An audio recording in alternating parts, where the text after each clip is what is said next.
I'm ready to go. Please fasten your seatbelt, miss. We're setting off now.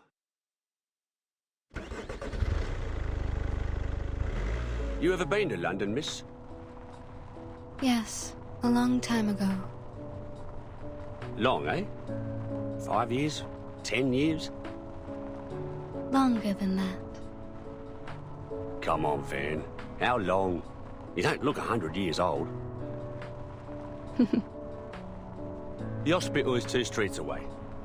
Oh, by the way, it's been arranged for you to meet Mr. Fogg first, and then he'll show you around the hospital.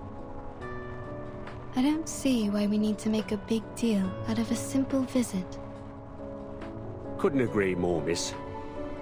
But as this is an official visit by Mr. Fogg, as a servant of the Crown, you can rightly expect that they're going to have the whole place decked out like Christmas. Thank you for taking me there directly. I will go to Mr. Fogg's office after my visit. You can leave without me. I think I'd like to take the Underground. The Tube? You won't like it, miss. Not the kind of place for a decent young lady. I'll wait here for you, love. I'll do my best not to crack into my flask of whiskey while I wait. Thank you. I'll be back soon.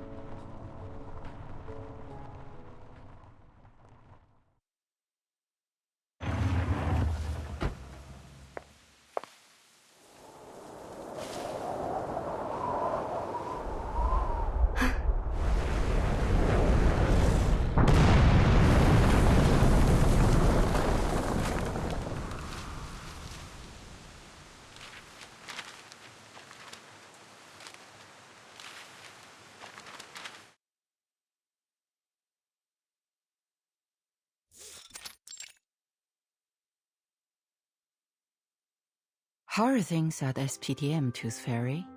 I'm hearing rave reviews about their school physician. I'm glad to hear it. Young children are particularly easy to soothe. A few candies and they behave just fine. A little toffee or a nibble of a fruity sweet and they've forgotten all about the Tooth Fairy's taste. A proper dose of sweets serves to calm the nervous system, and that doesn't just apply to kids.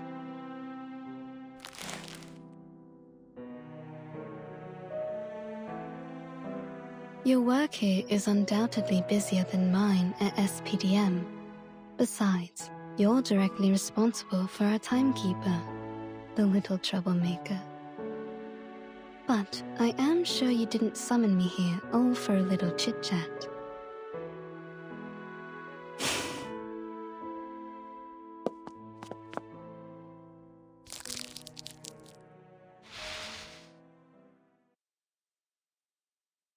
The Foundation has now confirmed the correlation between social turmoil and the emergence of the storm. Our branches around the world are now making efforts to collect information on these key social movements.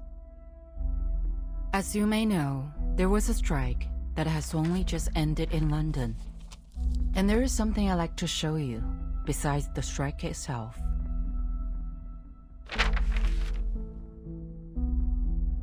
Tuberculosis.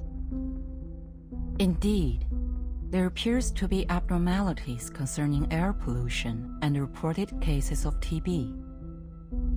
Compared to our records before the storm, TB morbidity rates are extraordinarily high, approaching levels that shouldn't be seen until the Great Smog of 1952. Our Mr. Fogg, the fog walker, has also reported that there is something unusual about the composition of the fog. So, we need an insider with knowledge of the storm to visit London, ideally one with a medical background. I see.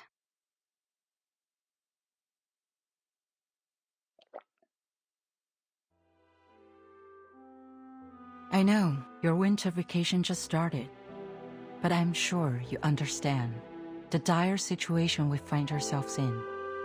I'll apply for a special allowance for this field mission. What do you say? I'd be happy to go. Perhaps I'll collect some rare teeth from this era. Good luck then. Mr. Fogg will contact you when you arrive. He is our liaison between the Foundation and the British government. He'll take you to the hospital, handling many of these respiratory patients. You will be given full trust to resolve this problem. There is something else. The Uluru Qualifier will soon be held in London. It may factor into your investigation. Uluru Qualifier?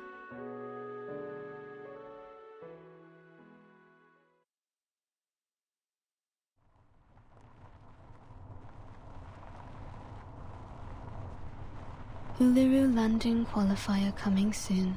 Arcanist Fair in Cross Street. Support your favorite competitors. Winners will represent Great Britain in the Australian finals. Australia?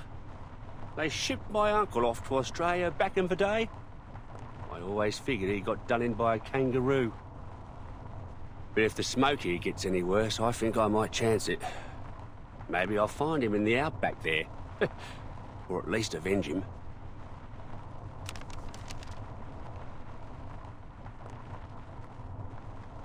That smoke seems to have severely damaged that hospital. But you don't seem concerned. We've seen worse, miss. You wouldn't believe how many houses we lose a year to gas line explosions. Nothing much can shock us Londoners. It's a city where you can meet arcanists from all over the world. Arabians, North Africans, Indians and Japanese. Who knows what kind of arcane skill they can cast. The police are on the scene now, but can they really do anything to clean up the hospital? Well, police have got their own way of dealing with things. None too friendly. I think you should bring this up to Mr. Fogg. He's one of the few folks that look out for the working man, and he's never afraid of calling out the upper class. I suspect Mr. Fogg will have known before we did. Let's follow the path of this dark soot on the street. Maybe we can find it, or its owner. As you like, miss.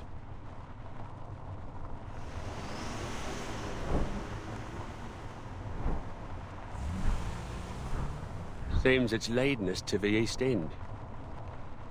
Only thing that comes out of the East End are drunks, tramps, and Jack the Ripper.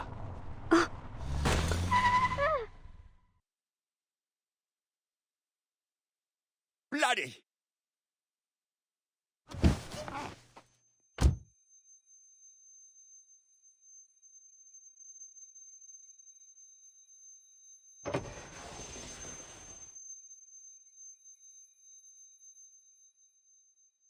Miss, I swear to High Heaven that I have not had a drop of drink today.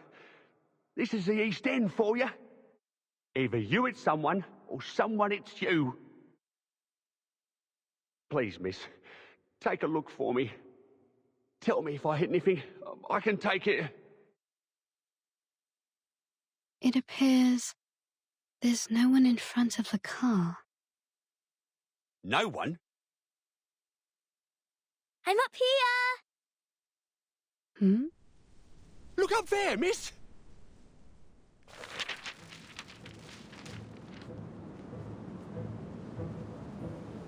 Can you catch me? Huh?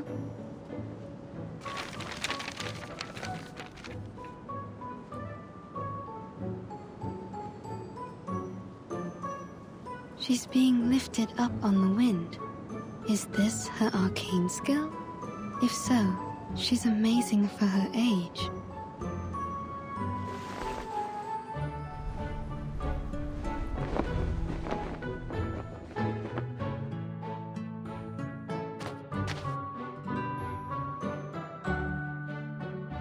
You lose. You ain't going to qualify for nothing like that. Are you hurt at all? Why would I be? It's not even as high up as a canary nest. It's no sweat with the help of little wind. But the Such Kiki was hurt. The car hit his waist. Is this Kiki, your friend? Yes, but he ran away. He's probably angry. I bet he's still around. He don't forgive easy.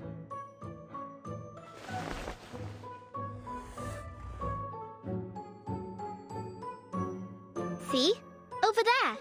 That's the Suitor-Kiki, and I'm Flutterpage. Could you bring your friend out? I'd like to make amends if I hurt him. Especially if he can't work. Oh, he doesn't work, but you still need to apologize.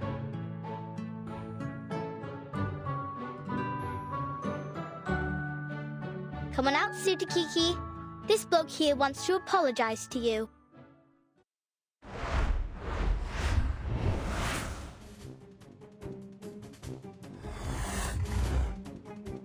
That thing doesn't even have a waist.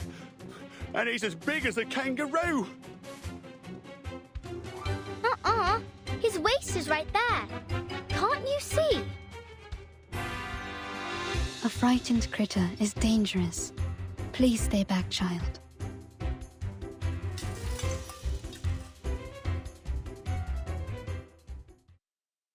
Bollocks, bollocks! Turn over already, you stupid car!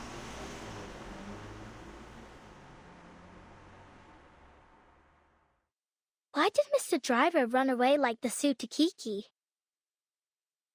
He was worried for his car. If it got damaged, it could cost him his job. Lose his job? Oh, got it. I don't want to lose my job neither.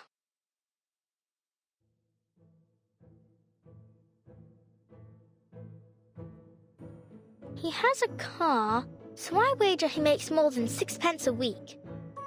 How did he get that job? Can I do it too? I suppose you could, once you grow up. Here, open your mouth.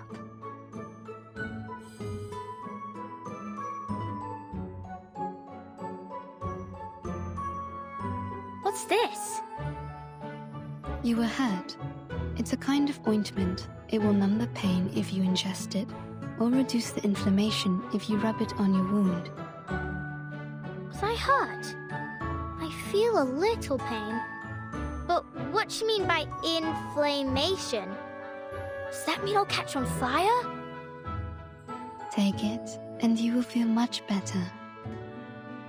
Doctor's orders, kid.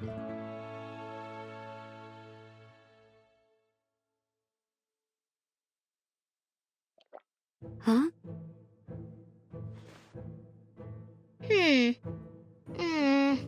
It's a bit sour, like a moldy raspberry, but still sweet. Why aren't other pills as sweet as yours? I see. So you're a witch doctor, aren't you? I can tell from your metal mask, teeth necklace, and the golden fairies in your jar. That is a reasonable assumption. So you're here for the Uluru Fair then? Must be. You even got the flyer with you. Actually, I'm here as a doctor to investigate a tuberculosis outbreak, but the strange black fog damaged the hospital I was heading to. I followed the trace it left behind to this area. Black fog? There ain't no black fog. Around here the smog is yellow, and sometimes I've seen black smoke puffing up from the factory chimneys, but never in Cross Street. I'd like to be an arcane skill, miss. Lots of us arcanists here. That's why we're all chuffed up for the Uluru qualifiers. There's herbalists, psychics, diviners, magicians. Thank you, Flutterpage. I think I've got the idea.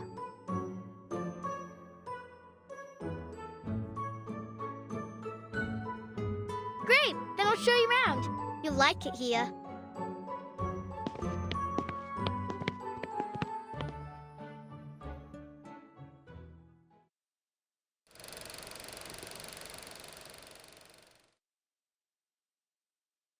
Welcome to Cross Street!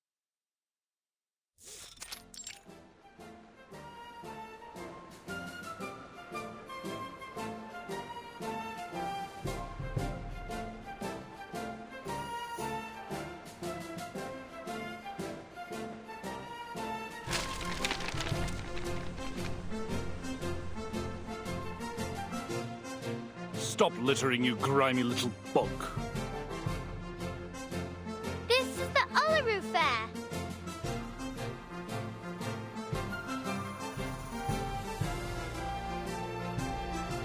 The trace of the black fog seems to have disappeared into a large gathering of volcanists. A wise choice. A choice, I'm already assuming, that has a certain level of intelligence.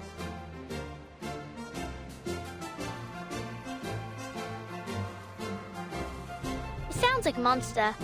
Like from tall tales where adults make up to scare us. But I heard people talking when I was sitting on the roof. They say it was born from a smokestack. It does appear to have a similar composition to soot. That's no good for the birds, Miss Doctor. I sure hope it don't come here. I don't want it to muck up the Uluru Fair or scare the canaries away from the chimneys. What's so special about the canaries? They always know where the lanolin snails are hiding. All I'll do is give them a bit of old bread or seeds, and they find me the snails. It's my snail catching day. Stay right there, miss. I'll be back soon as I finish. Don't go getting off your sauce while I'm gone.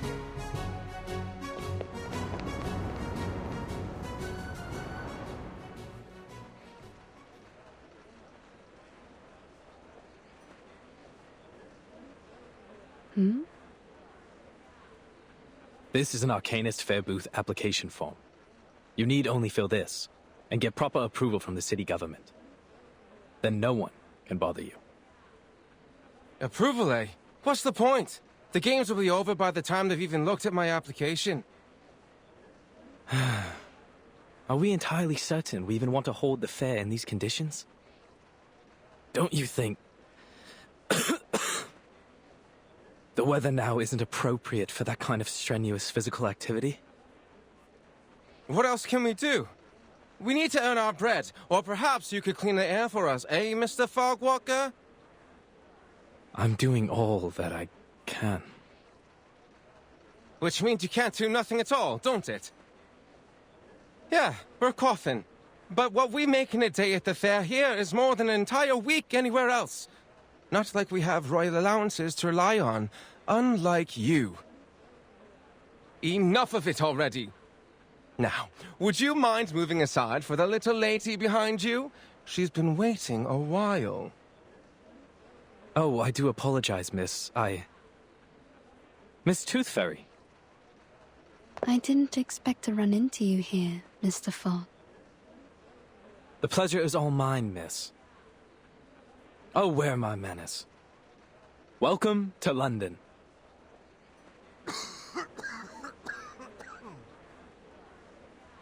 Of course, we were supposed to meet in the office of the London Atmospheric Cleanup Committee. I'd have prepared a fine Indian tea for you. But I was called away to deal with matters here on Cross Street. It's a happy coincidence that you popped by. It will save us both some time.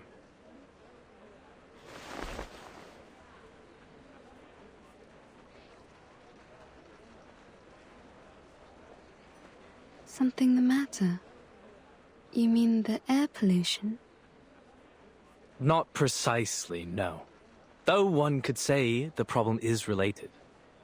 In fact, it seems just about every one of our problems comes down to these sticky contradictions. For example, contrary to good wisdom, the people of Cross Street have opted to continue their fair, despite the obvious dangers of the fog. That's just unreasonable.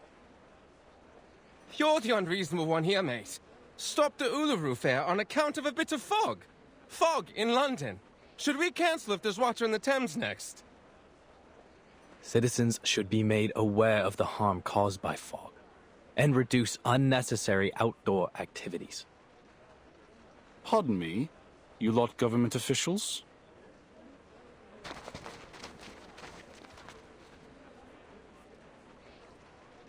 You saying we aren't allowed to celebrate the Uluru qualifiers? So what are you expecting us to do? Just watch the games and then pop off home? It's not like there are many events left for us Arcanists to celebrate in our own country.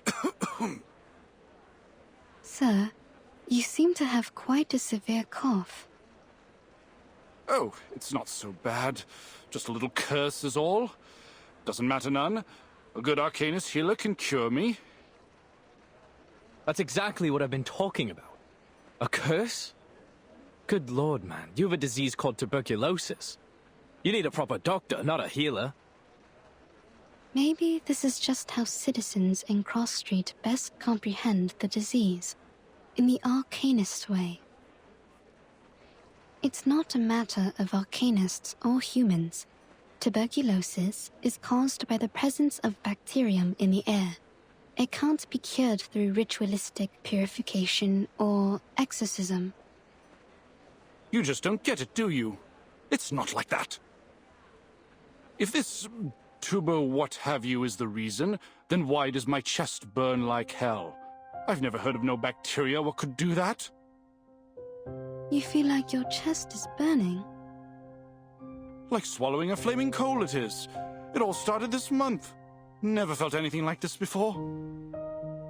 Like I said, there's no disease. This has to be the Fog Hag's curse. She's the one who summoned this damnable black fog. She used to be a toad before she was thrown into an alchemist's cauldron and came out as a twisted old hag that haunts our street. Could you tell me more about the black fog?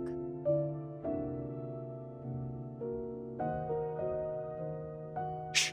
Don't say anything about it. It'll bring bad luck.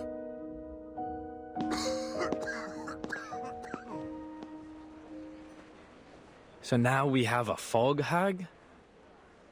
What's to come next, I wonder?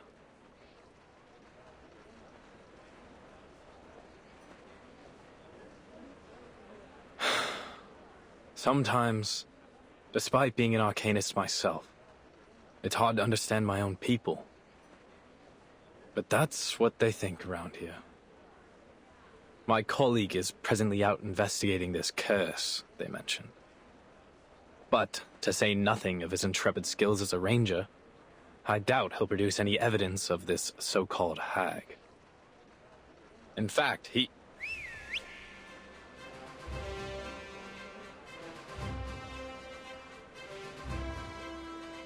Arthur, a little help, mate. We've got trouble.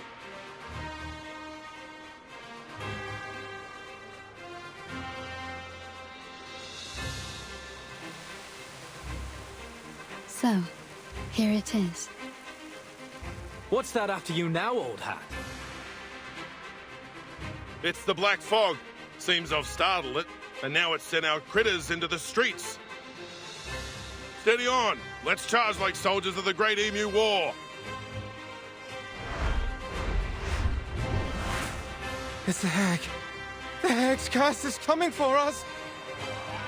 Those nasty critters are coming from her garden. Run!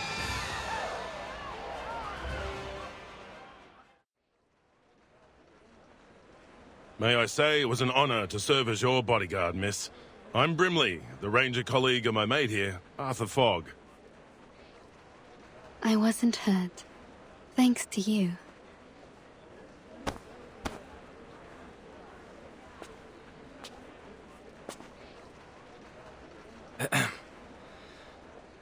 Thank you, Miss Tooth Fairy, for telling us what happened at the hospital. We ought to make a summary of our investigation so far.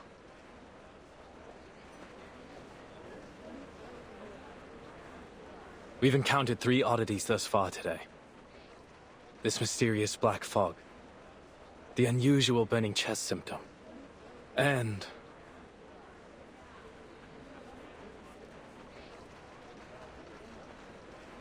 this so-called fog hag living on Cross Street. Well done, mate. You did it. You said it out loud. We may just break the ice of your soul yet. I'm only doing my due diligence by quoting the title verbatim. Back to the topic. Combining these clues together, we should assume a causal connection. The hag releases black fog, giving Londoners this variant of TB with the burning chest symptom. When did you move into 221B Baker Street, mate?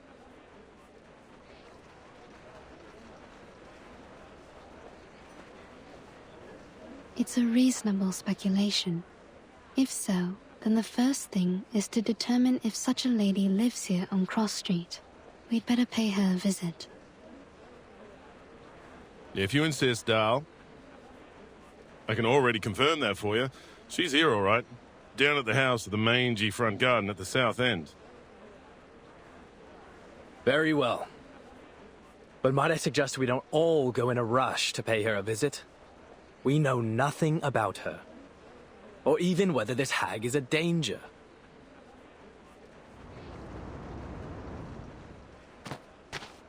Oi, Miss Witch Doctor. You done talking to Mr. Fogg and Mr. Hat? Flutterpage, where have you been? Wasn't you listening? I was off catching snails. With a bit of help from the canaries.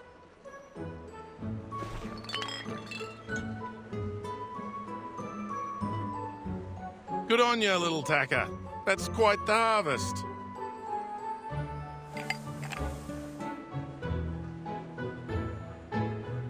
Shall we then, Miss Witch Doctor? Where are you taking me? Thought I'd show you around Cross Street. Figuring since I'm the best guide here. Are you? Then, do you happen to know about the house at the south end of the street? Sure do. Actually, these snails are for her. You can tag along with me to see her if you like.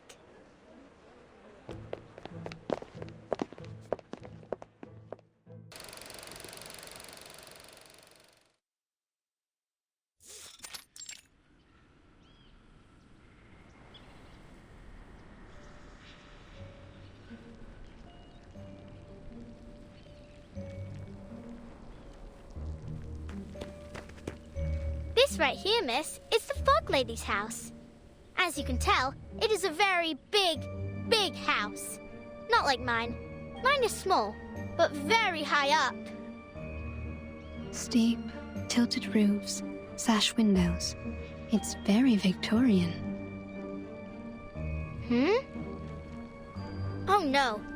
Her name ain't Victoria, miss. At least, I don't think so. No. I mean, Victorian architecture is a kind of style of house. I'm saying this house must have a long history. Oh. Too right about that, miss. It's been here for ages. Come along then. I'll take you in.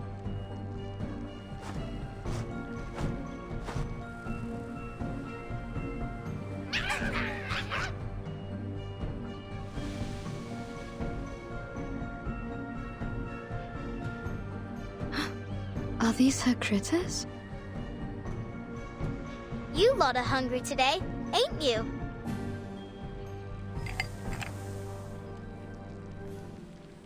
They ain't for you. They're for the lady of the house. Now please let me and Miss Witch Doctor through.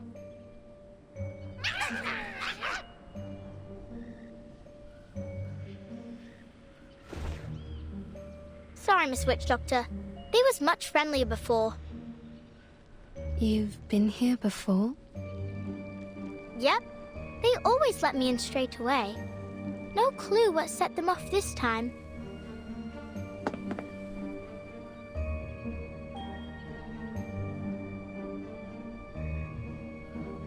I don't rightly know what to do.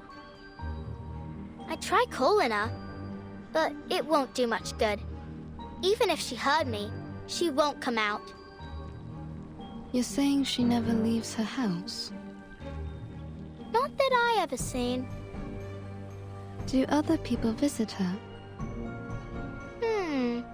No. But you visit her often? She likes when I bring her snails. You think she eats them? All I know is I gave her snails. And then she asked me to stay around her house for a while. When she's not in a sour mood, she even teaches me some words for arcane skills. But if she is sour, then all she does is hand me some books, and I can't even read most of them. Don't go asking her too many whys. If you do, she says, "Get out! And you got to go. So far, the longest I stayed was a whole afternoon. I see.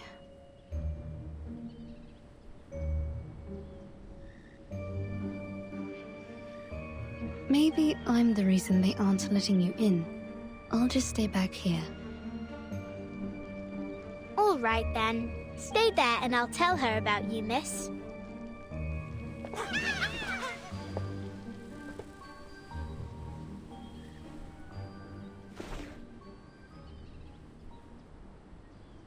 Miss? Do you hear me?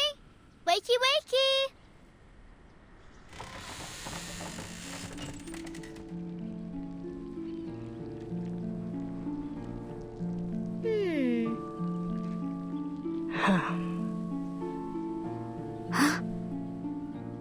Here you go, miss. A fresh batch of snails.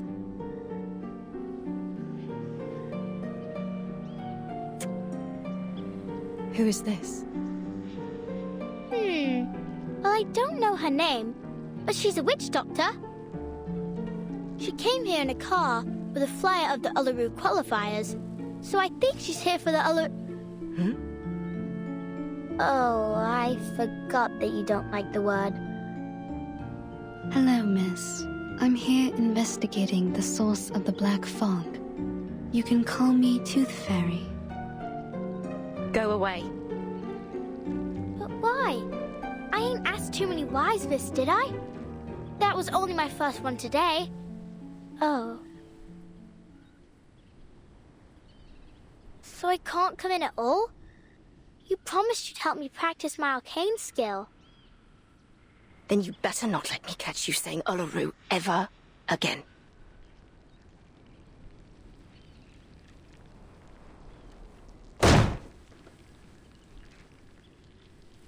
Aw. Oh! She left me a book. Look, it's got a carbuncle on it. Come here, Flutterpage. Are you all right?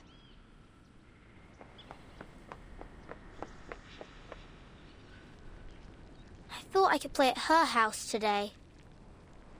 Would you like to do something else? Like what? Like, see your new friend, Mr. Hat? Mr. Hat?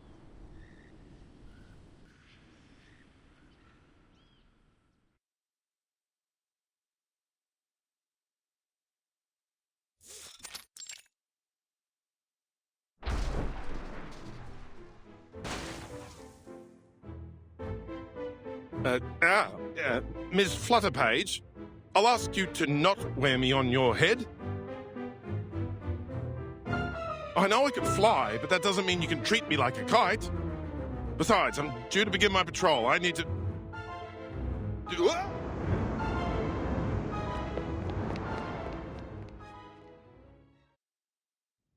That gives us some time for business. First of all, allow me to express my respect for your adventurous spirit. A haunted hag mansion whose owner feeds on snails. To visit her so quickly on your own initiative was a bold move, Miss Tooth Fairy.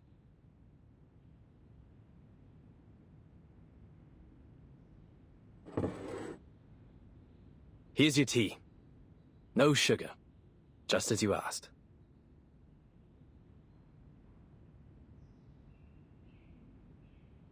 The connection between this lady and the black fog will require further confirmation. However, judging from our encounter, she doesn't seem to have much concern for the world outside her home. I also noted that the word Uluru seemed to irritate her. Uluru? As in the Uluru Games? Not a fan, I take it. It's certainly odd for an arcanist to have a negative impression of the games, though not unprecedented. Which reminds me of this letter. I suspect our fog lady might be glad to hear it.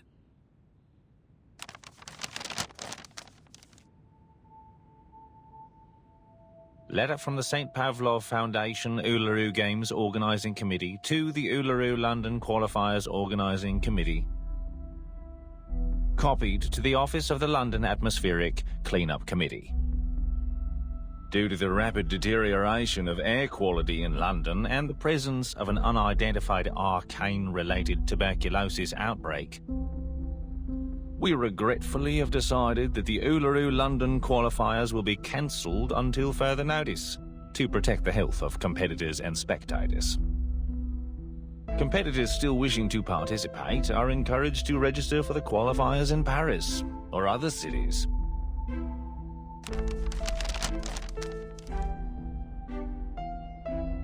I received this shortly after submitting my report concerning the events on Cross Street. They're right. It's better for everyone's health. No objections here. But it's certain to cause a stir. Miss Tooth Fairy, you saw how passionate the citizens were about this event. What it means to them. They'll eat us alive when we announce this. So much more so that it's cancelled because of air quality. The firm will not be pleased, I can assure you. This great city will be the laughingstock of Europe, if not the entire world. Unless there's a way to clean the air in London. Perhaps then I might convince the Foundation to reconsider. Mr. Fogg, there's only 3 weeks left before the qualifiers. It's a serious effort just to address the smog over London, let alone this new black fog and the disease that has come with it. 3 weeks. 1 for making plans, 1 for enacting said plans, and still 1 more for the final procedures.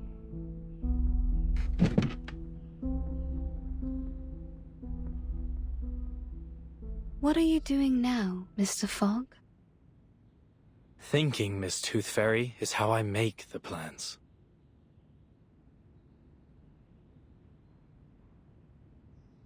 Forgive me for interrupting, Arthur, but I had to call off my patrol earlier than expected. I'm afraid I need a favor of you, Miss Tooth Fairy.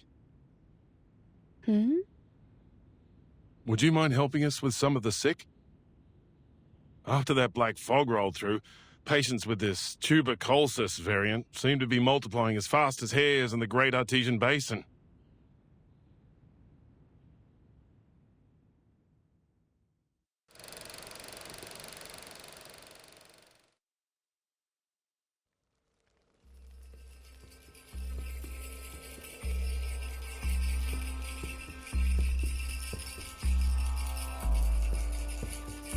Through misty woods, on paths concealed by haze, he thrice died and thrice was born in ancient days.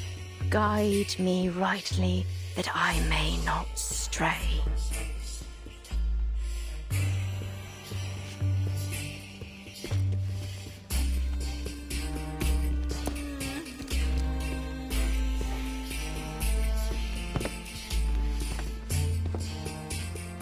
Flowers bear fruit, and beasts give offspring's way.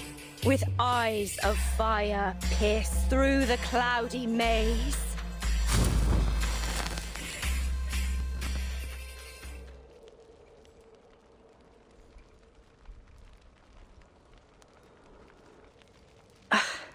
Failed again. Damn it.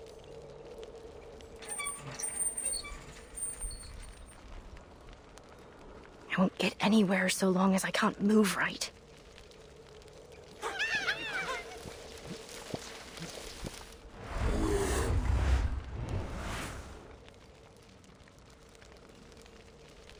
Enough! The last thing this haunted old place needs is another crazy creature!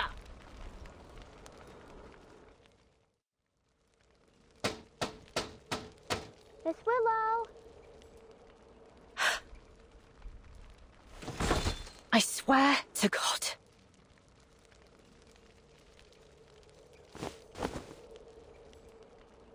Whatever thing you are. Don't think I won't strangle you to death with my bare hands.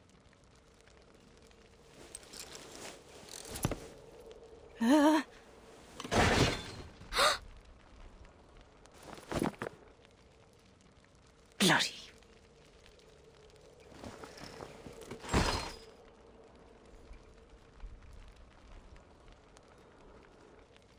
You.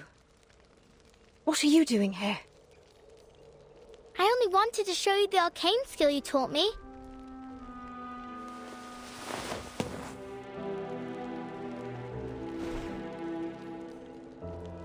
But you are in a bad mood, aren't you?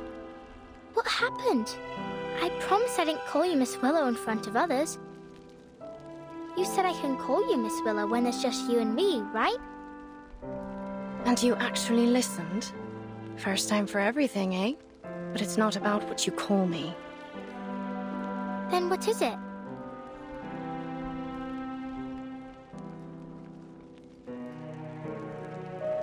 Let me help you up.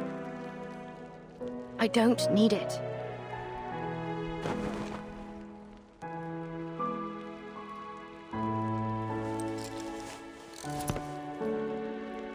So then if you value my words so highly, what about the time I told you I don't need a knocker-upper? I remember. You told me there's no sense waking me up for anything. I don't have any work to go to. But I'm not here to wake you up, am I? I already did that for the whole street hours ago. Oh, have you now? Then maybe you can buzz off and bother someone else. I didn't give my permission to let annoying little flies in my house. I'm in the middle of something important, so leave me be.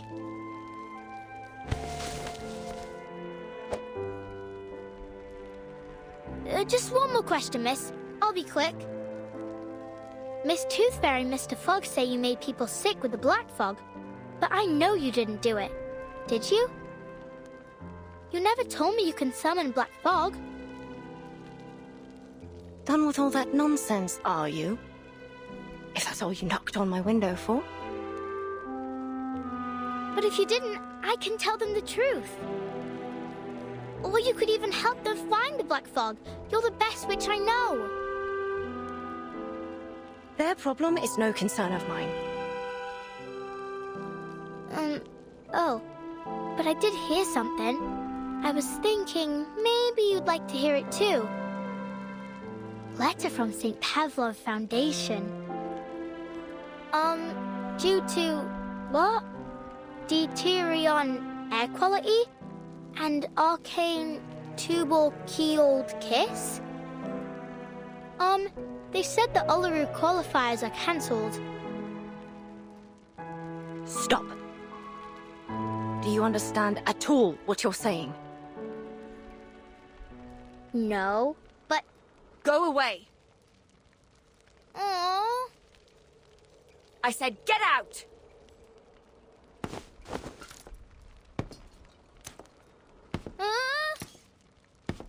You know what I don't want to hear, eh, lass?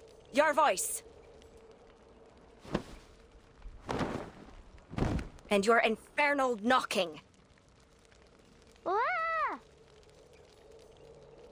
Don't you never take another step into my house. Never.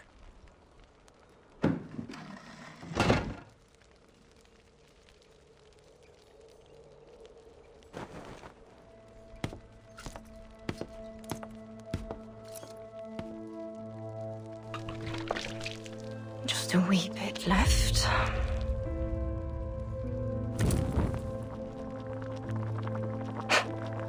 Eat snails? Let them think what they will. I don't care. The fog hag. A toad monster. Failed work of an ancient alchemist. Yes, of course, Charlotte O'Hagan. You're nothing but an ugly, evil, terrifying fog hag living in a haunted house. You deserve every bit of it.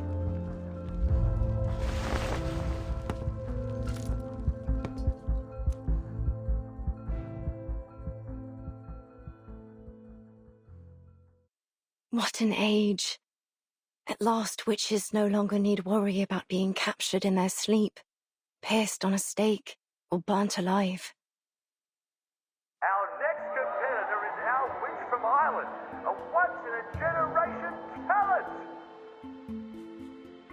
The ancient rituals are different now.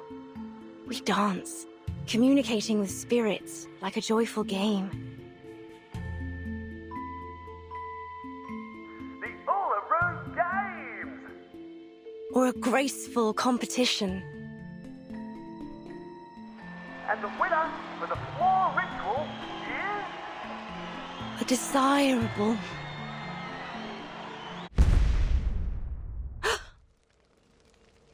I left the pot on.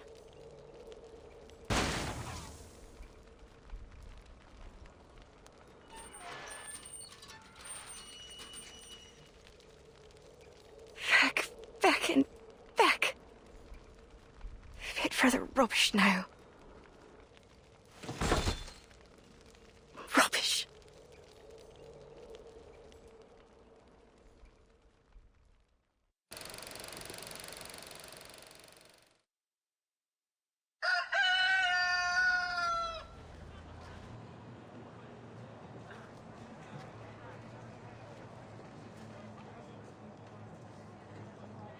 Good morning, sir, madam. This here's your wake-up call. Rise and shine, wakey time.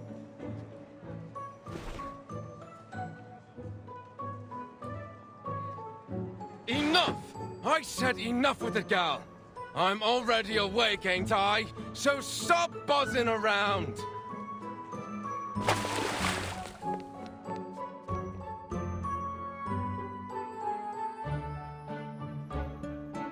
Wakey, wakey, morning's here. Mrs. Wilson, you awake? You can't be late again, or old Mr. Pig Eyes will be on you with his belt. What happened? Didn't she hear me?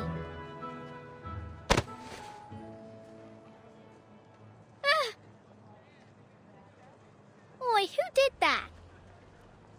Shut up already, Liberty. Didn't you know Mrs. Wilson was sick? She's sick? What's wrong?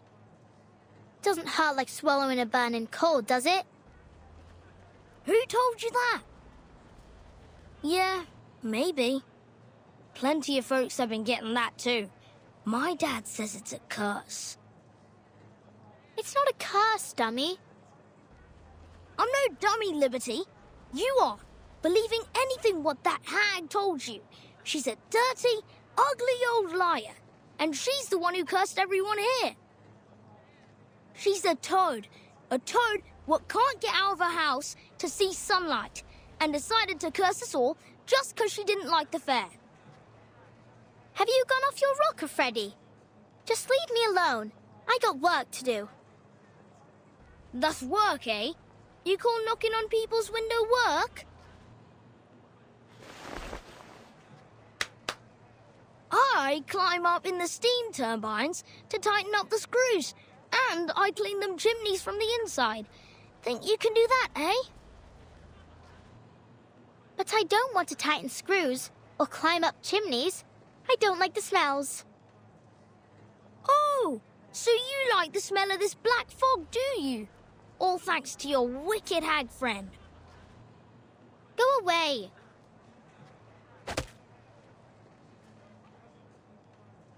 Ugh.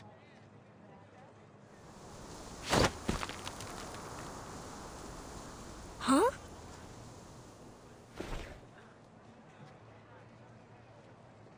What the? The fog lady taught me this. Lady? You mean that hag? I should have guessed. You'd be that ugly toad witch's apprentice. You're not my friend anymore.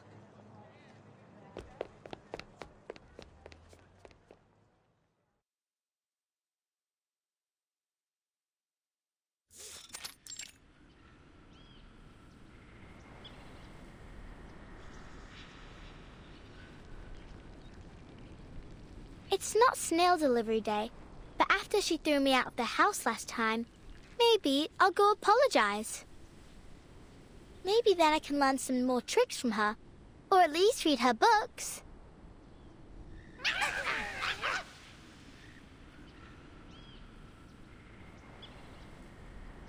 Hello, hello. Now, why didn't you let Miss Tooth Fairy in last time? She's not a bad person. She even gave me some flying medicine. It was sweet and sour. You think Miss Willow's lonely? She needs new friends, and maybe some flying medicine too.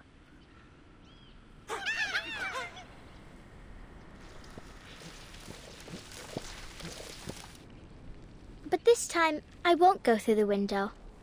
Not that I get why she was so mad. Was it that I stopped her from eating breakfast, maybe? Well, time to figure it out. I bet if I walk in from the front door, she won't be so angry.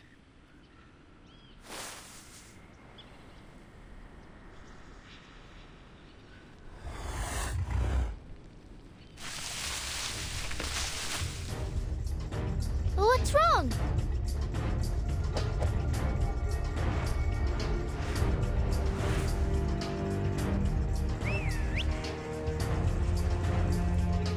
Miss Flutterpage? What in the blazes are you doing here? Good Lord, I hope you didn't get hurt. Mr. Hat! Miss Bartley, I'd advise you to please stay a safe distance back. No. Just look at the state of this garden. Oh, Charlotte, what have you been through to fall this far?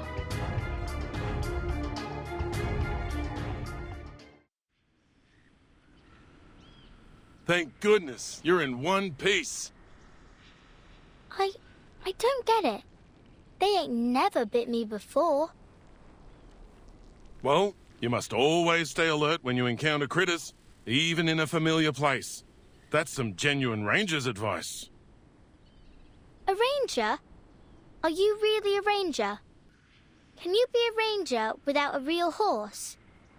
Will I get a hat like you if I get to be a ranger?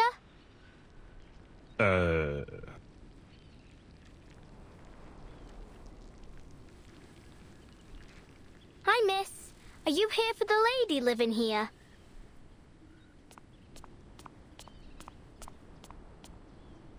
Miss, you look a lot like Miss Willow, the fog lady. So straight and proper like a swan. Miss Willow, you said?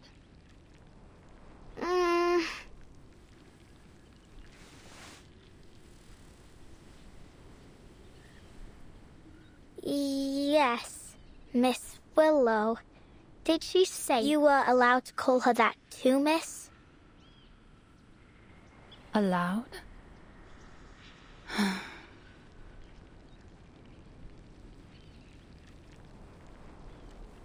What kind of nutter has she become? Thank you for taking me here, Mr. Brimley. I can handle the rest myself.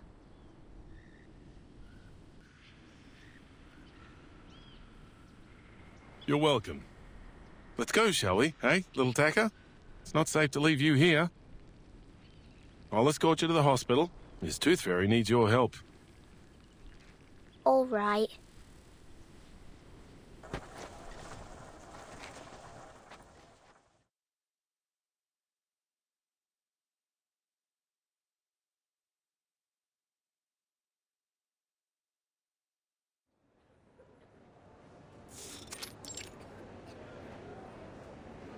I thought a hospital was a big building. This is more like a fair. Only with sick people.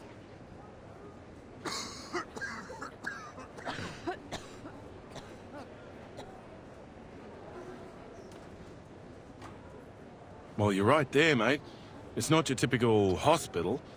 Arthur's calling it the London Emergency Relief Centre for Special Tuberculosis Patients. But it's still kind of a hospital, ain't it?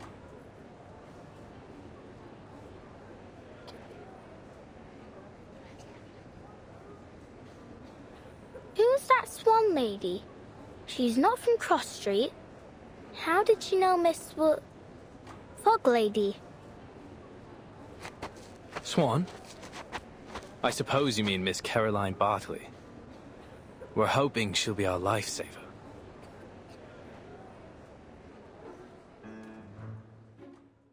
Lifesaver? Exactly so.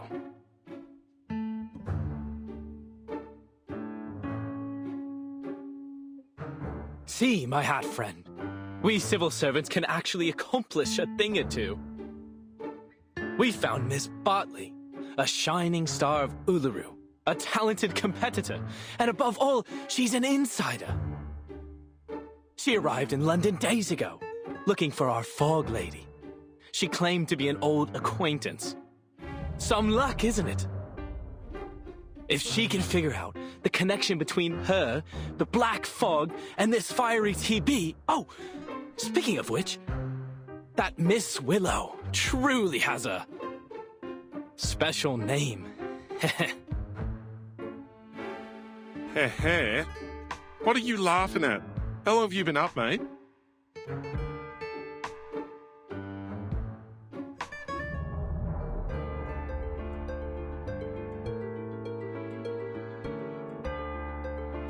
Sleep? Who needs to sleep at a time like this? I'm more than energetic. I'm a veritable locomotive. Better than ever. Arthur, you need to get some shut-eye, mate. Is that what you think? That I'll just go back home for a little rest now? Now of all times? Dead wrong, mate. We've got rounds to make at the London Emergency Relief Centre for special tuberculosis patients. Come with me, my chapeau chap. We've got a city to save.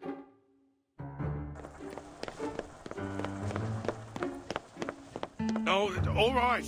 Miss Flutterpage, go find Miss Tooth Fairy, would you? She said your arcane skill might be of some help.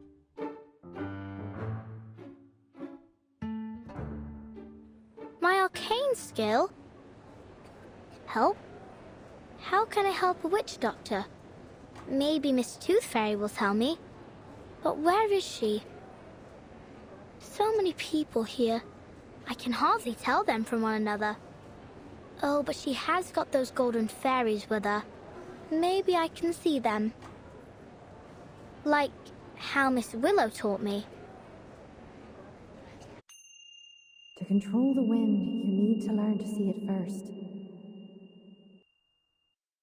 Can you see the wind, lass?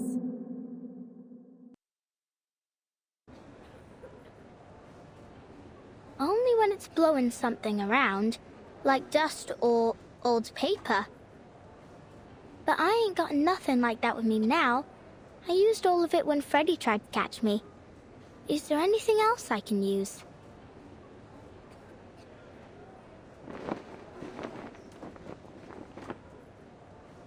Oh, I see it.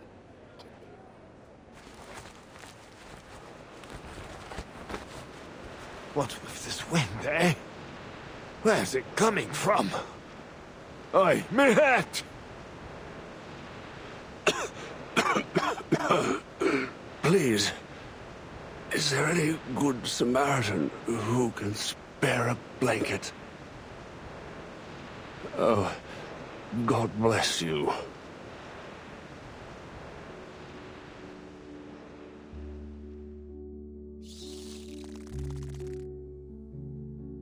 Miss Tooth Fairy! Flutterpage, there you are.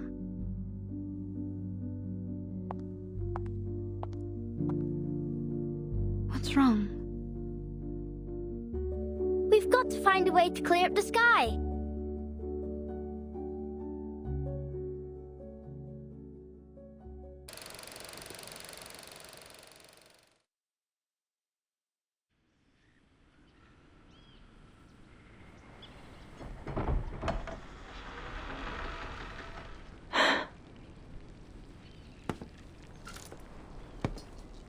It's been near a week.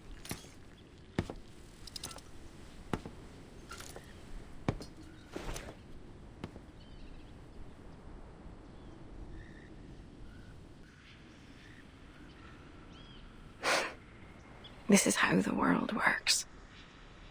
I should have known. I'm always too naive.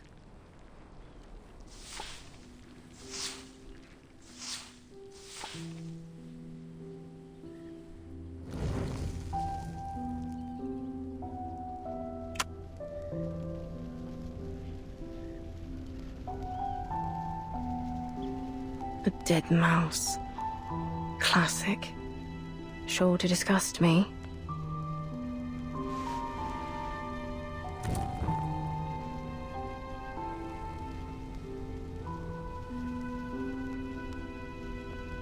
Rotten apples and eggs from that boring old codger.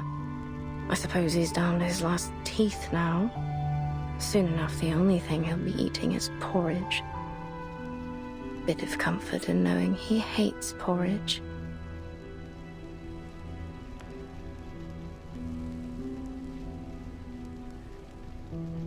Hands burnt by steam. It's a curse. Bumping into ghosts during the Samhain. Curse. Lost everything betting on the ponies. Each and every misfortune must surely be Willow's curse.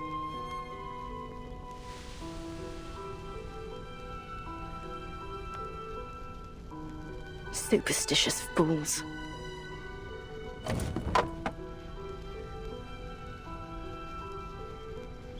Shysters.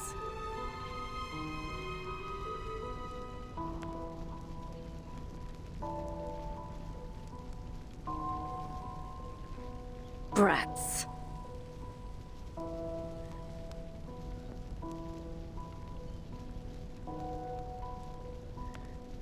Oh. Well, now these are new, aren't they? Blood-stained rags. Wonderful. Sooner or later, they'll all cough their lungs out.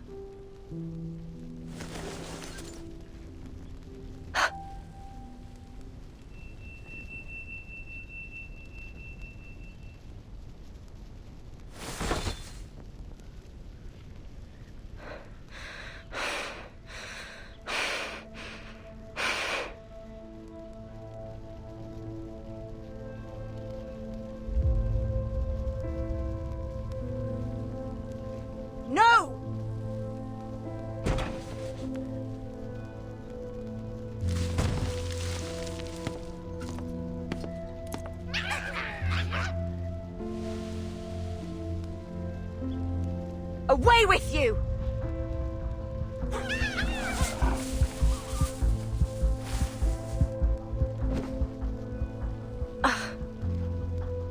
Horrible.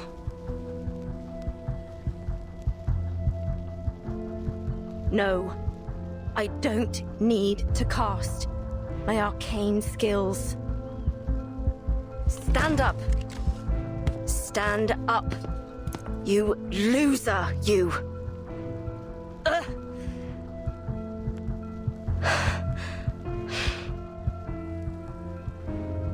I need machine lubricant. I suppose I need to buy some.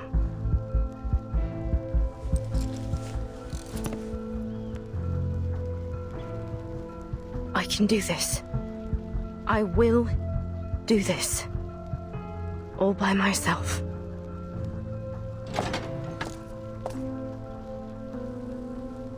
Nothing to it. Let's go.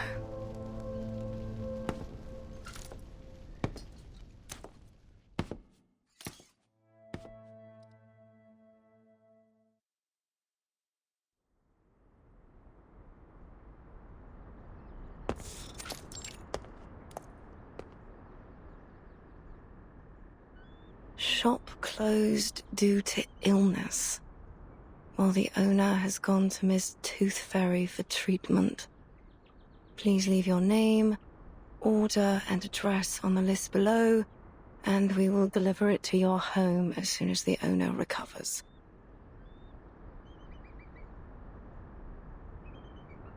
Tooth Fairy. All right. Then I can find the owner if I go to this Tooth Fairy. Is she some kind of doctor, then?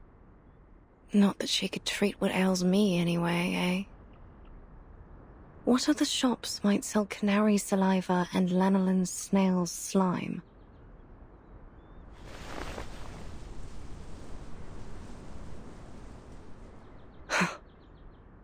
All this time I could have done this, if only I hadn't relied on others for so long. There must be another store for arcane supplies. But...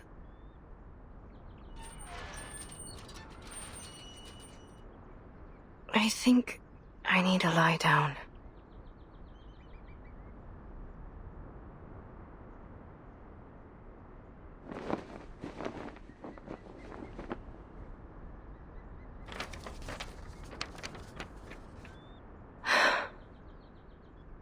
Sports fanatics, black fog, strange tuberculosis. All these things have nothing to do with me. All I need are my ingredients, nothing more. I ought to just order what I need as a home delivery. Ask them to leave the package at the entrance of the garden once a week.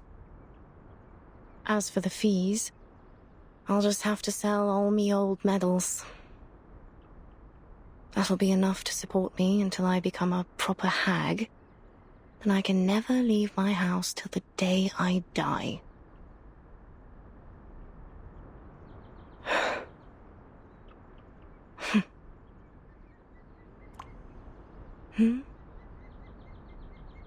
There's something dark rising up from the water. It's nothing special. A bit of old rope, or an old boot. Why can't it be a swan? A black swan here? Really? That's why you ought to go out more often. Else you'll miss these precious moments. A chance to see something special, like a black swan. Look at it. Some creatures are born with these smooth, pitch-black feathers. But it's only under the sunlight that you can see their iridescent shine. That's when all the other animals can only look on and feel themselves inferior. They can never stand out from the crowd in the same way. Your silence is an answer. I know it. Just as I know every time you lash out and curse, you're cursing your own failure. Walk closer, Charlotte. Why don't we take a better look at it? Look at its gracefully long neck, those magnificent wings, and how it glides across the water. All swans are beautiful, but only the black feathers make it truly stand out. It brings back some memories, don't it? The feeling of being one with the swans, and the flow of each step of our dance. We were so close to perfection. All we needed was for you to spread your wings and fly. Fly to Paris, Cairo, Istanbul, and eventually to the Uluru Rock. Then it comes to me, and I can hold it in my arms, lift it above my head. This perfect, shining golden medal, standing on the Uluru Rock.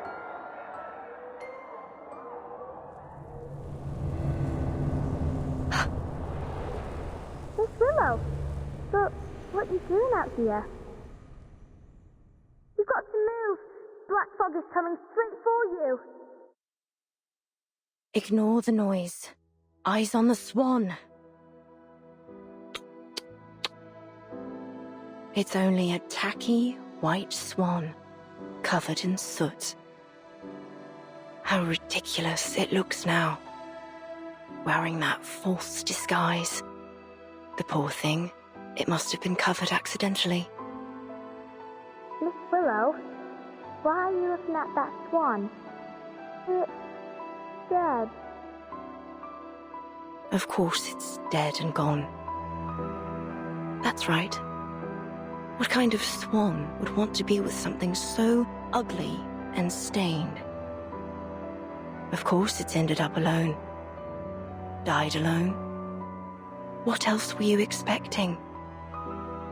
You didn't really believe that spread your wings and fly bollocks, did you? Hello? Can you hear me, Miss Willow? You ought to thank the black fog for lifting your illusion. Now you can see it rightly. You're not some special black swan that was born to greatness. You're nothing but... Miss Willow, you... What's wrong with your leg? but a cripple. Come back for the paint.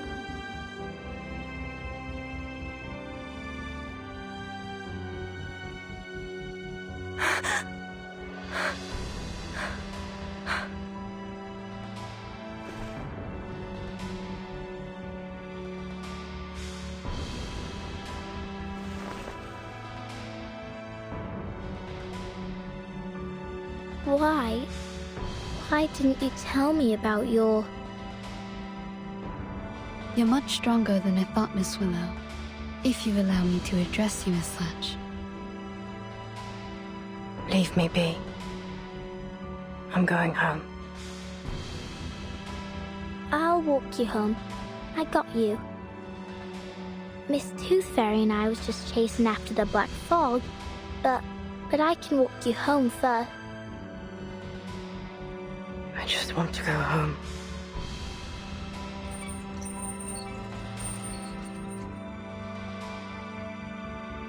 I'll go with you.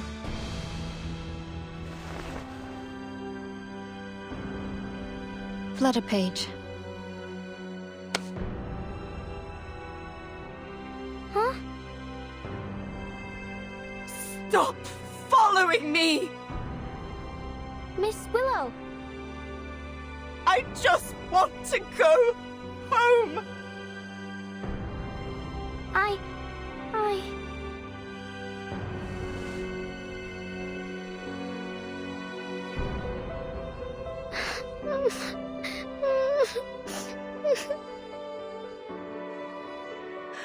I don't want you to follow me.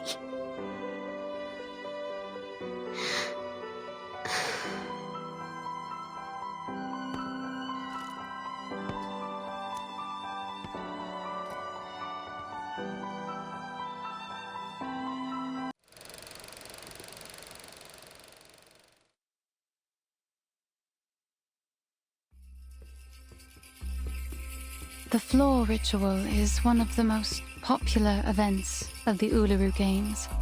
It has a bewitching style that generates a resonance between the dancer and audience. Charlotte was a genius. She was born for it, and God has sent her a coach covered in dark feathers and skilled in ancient Celtic runes. Coach Raven taught her the primal witch dance that ignited a fire within her. At least, until that tragedy 10 years ago, which took her leg. Coach Raven had given her a pocket of flower seeds as a reward for all her diligent practicing. It said they were from the druids in the forests of Glastonbury. I guess she planted them around her house and got this garden. Now all these bizarre plants share the same strange air with their owner.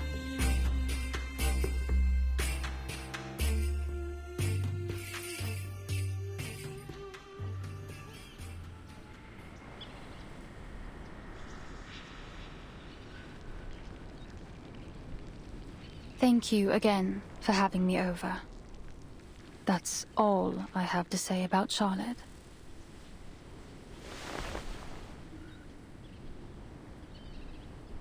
What's a druid? Is it a place? Do they have canaries and snails there? A druid isn't a place. It's a title. An identity. Identity? Oh, like a name. Just like Flutter Page, right?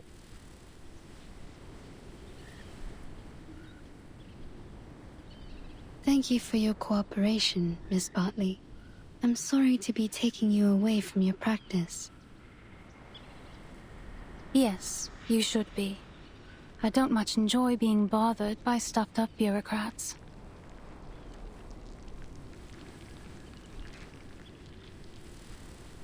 But if you ask me,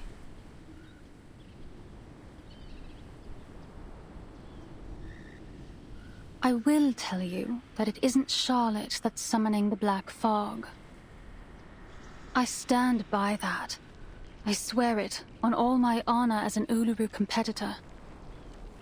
We're witches, but not in the traditional sense.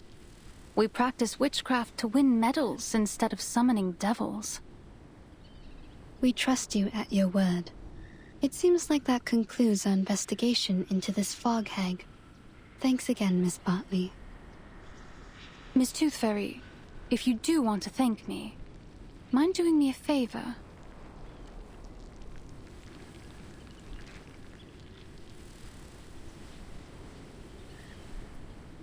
Please do something. Anything to bring her out of this hole she's dug for herself. Whatever you do, break down her door, drag her out by her hair, even blow up that old mansion. Just don't let her hide in her stupid house.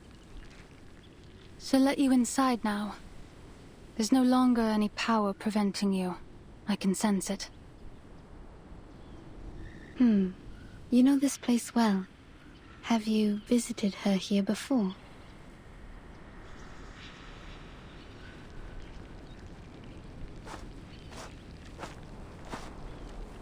I think Miss Bartley wants to come in with us. Maybe so, but she's made her choice. She doesn't want to join us inside.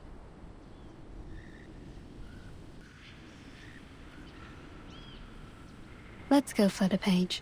We still have work to do. Whatever you say, Miss Witch Doctor.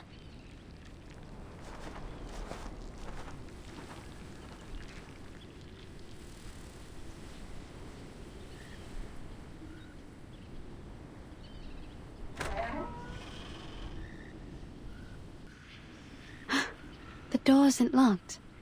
Let's get inside.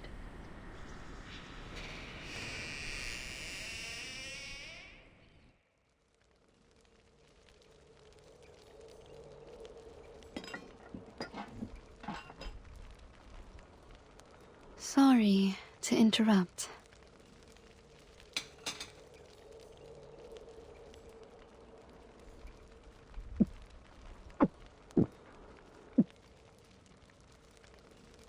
Diets high in sugar and fatty oils may well lead to stomach illness, Miss O'Hagan.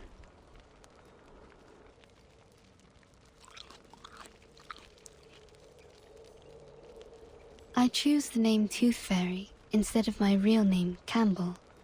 But did you choose to let people call you Willow? Or do you prefer the name Charlotte O'Hagan? That is the name of an excellent Uluru floor ritualist.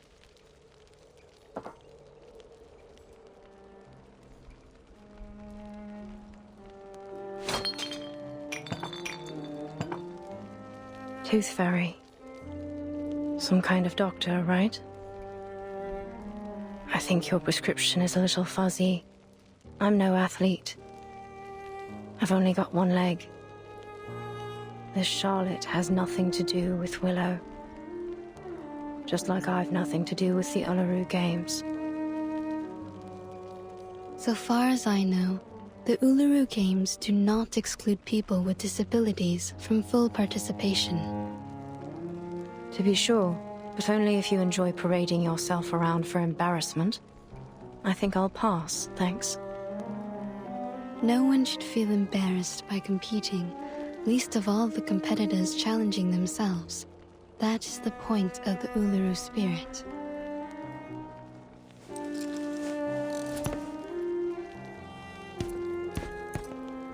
Excuse me? I don't remember having asked you for a running commentary. I'm sure you already know the answer in your heart. You have wisdom and experience. Who even invited you here? It's time you leave. I'm here representing our mutual friend, Flutterpage.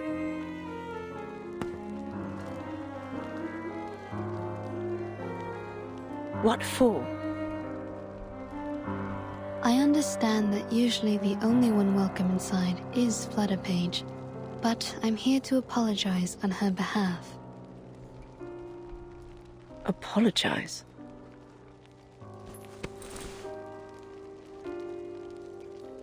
What's this? An apology gift. She ran off a little before sunrise to collect these for you. She collects these arcane creatures you use to make the lubricant for your prosthesis, right? But she's afraid that you'll get angry at her again, so she asked me to give it to you. Oh, I see. Now I'm the hateful, angry, wicked witch. No, you're not. The things that these people say about you, they aren't true. As I mentioned, Flutterpage wanted to apologize because, quote, she didn't want to break your heart.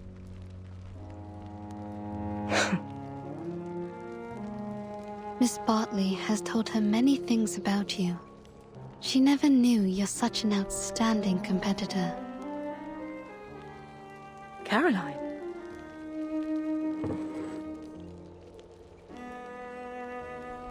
So, will you accept her gift?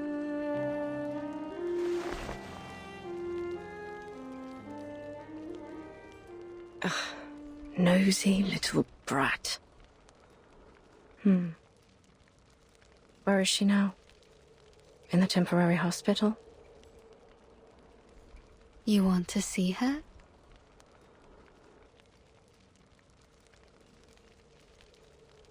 Don't push me!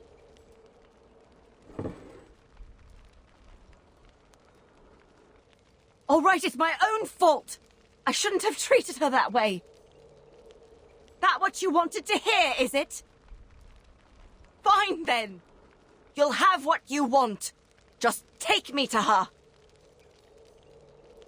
She's waiting by the door. What?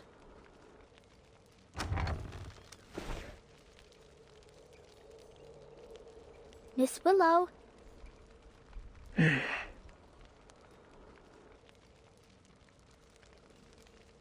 Fine.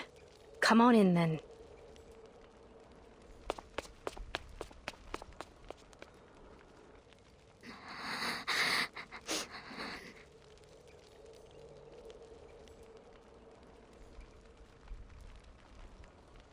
Stop your crying.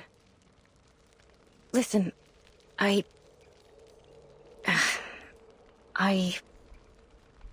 shouldn't have treated you so wickedly the last time. And the time before that.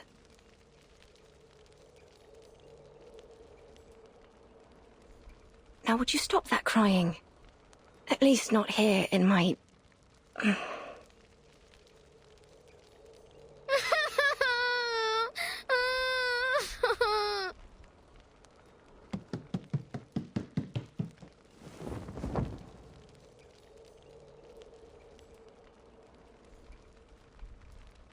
Oi.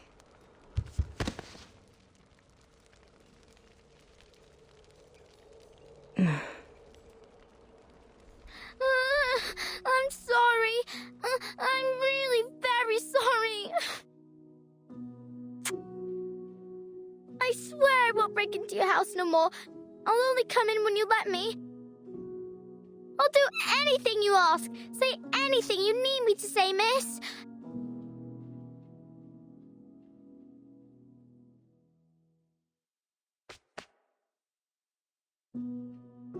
So, could I still come around again sometime?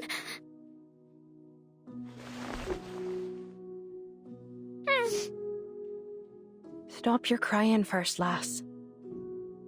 Okay, I'll stop crying.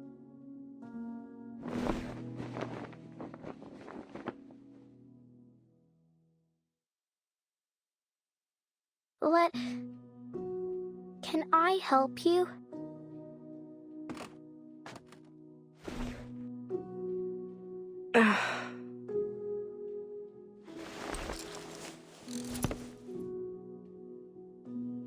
Enough.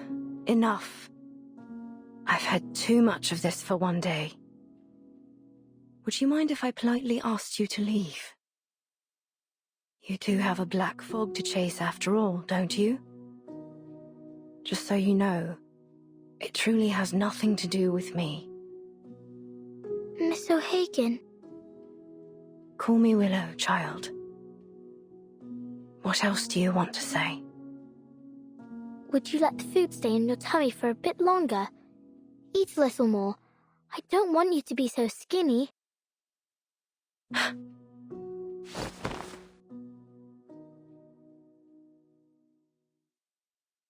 All right, now leave me be, please.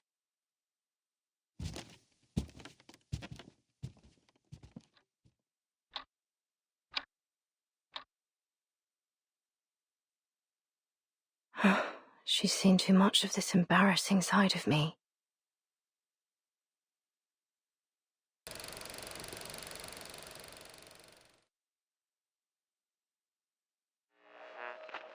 So, I dreamt of eating a marshmallow last night, but it tasted like rubber. And the next day, my wife asked me why I ate the cotton she had in her nose. I said it's because the air was so dirty that I wanted to block up my throat. And she laughed. Of course, she says it might be better now that I can't shout and holler whenever someone scores.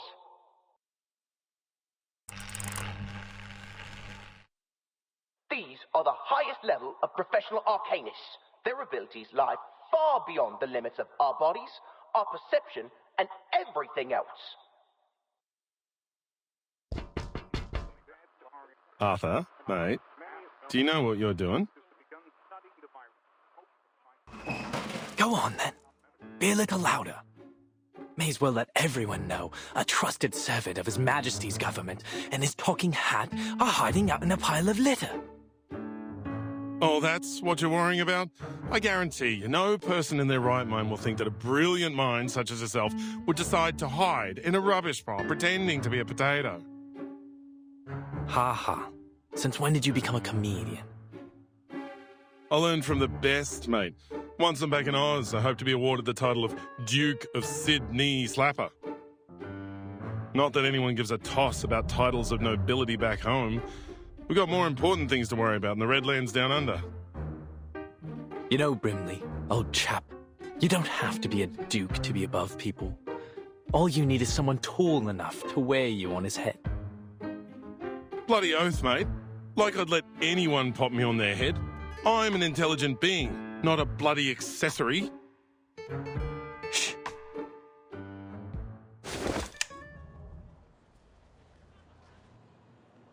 Look at that sailor over there. See the ropes in his hand? That right there is presently the most valuable material in all of London to me. Right, a bit of rope. And what about it, mate? It's essential that I have it for my invention. We'll just wait for him to throw the ropes into the pile here, and then we'll be off. Just as simple as that. Come closer. Closer. Ready now. He's nearly here. It's no longer useful to you, son. Just throw it down.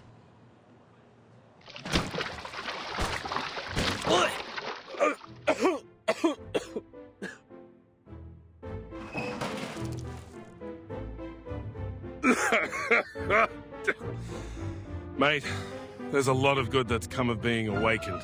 I treasure all the adventures we've shared. But I'll tell you right now, I wouldn't have awakened if I knew I'd end up in a rubbish bin covered in fish guts. Just a little mistake. Just a little mistake. What are all these for, exactly?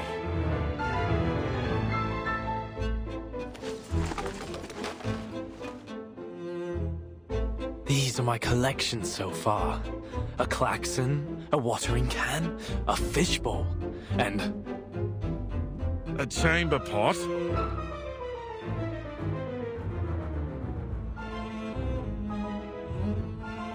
You've gone full bonkers, mate.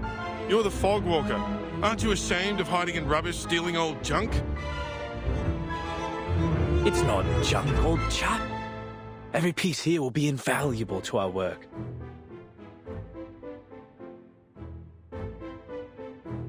Each one is a necessary component for my invention. Your invention? For... Ahoy, sailor! You over there, please wait!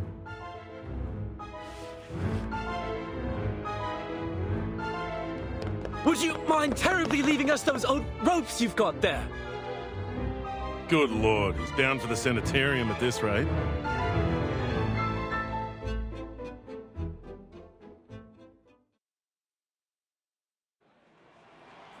Move along, no pushing. Everyone will have their chance to vote for their favourite competitor. Oi, Sweeney, you only pushed me out of the queue. Good bloody job, mate. I'm voting for number 007, Molson. Molson? The first timer? Not all your life, mate. I'm down for 005 Bartley. She's the top seed.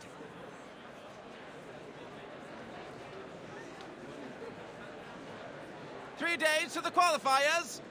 Vote while you still can. Oi! You over there with the black brolly. Come on over and vote for the winner. Oi, mister, stop your pushing. Oh, I'm terribly sorry.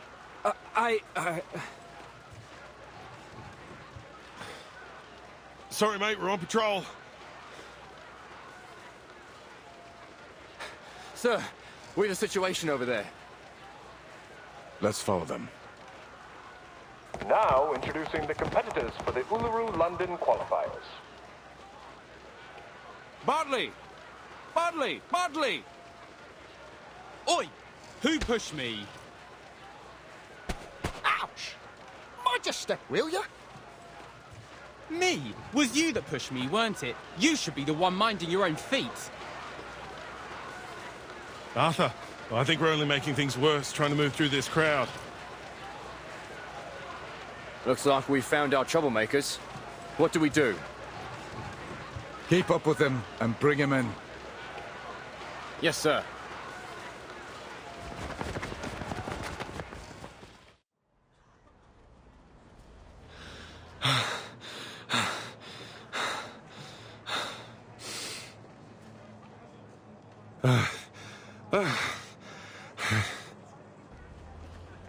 Arthur, next time, don't get me involved.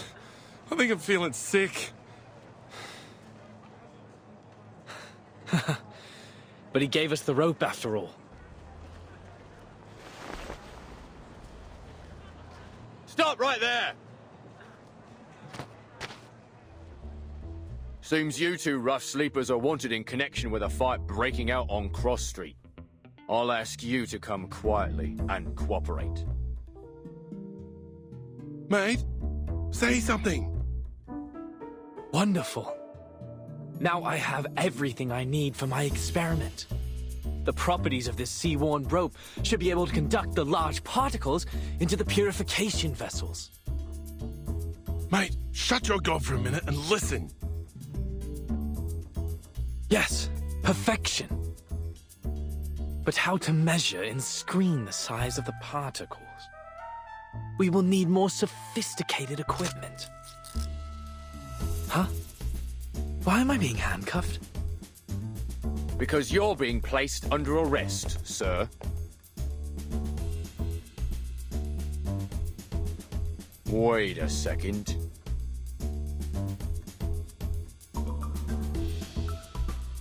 Mr. Fogg, is that you? Bloody hell! Are you seriously telling me you recognize Fogg before me? How many talking hats do you know? Terribly sorry, gentlemen. I might not have recognized you through all this fog, were it not for that iconic umbrella of yours. Oh, naturally. Just as I've somehow failed to recognize the two ignoramuses that tried to handcuff a hat.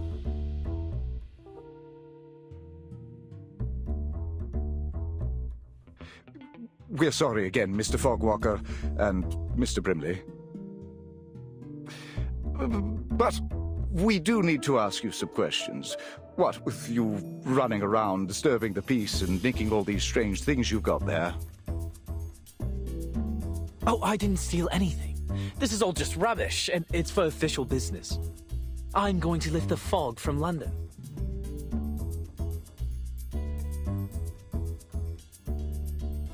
I see, I see. All just a terrible misunderstanding, then. Naturally, a bit of old rope, a car horn, unmistakably the latest in technology. Anyways, mates, best we let you go. You've got a city to save. We'll be off now.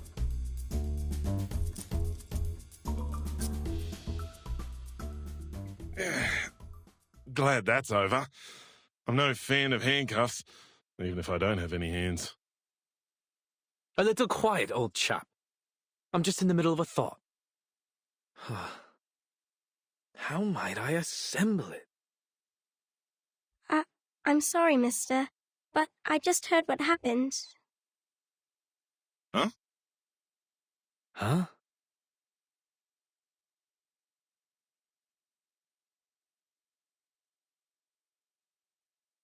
Did you say lifting the fog, mister? Are you really going to get rid of the big, scary fog monster?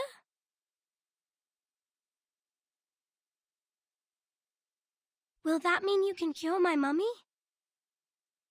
And bring back the blue sky?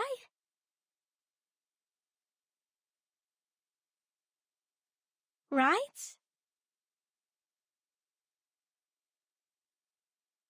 And then we can still have the Uluru Games, right?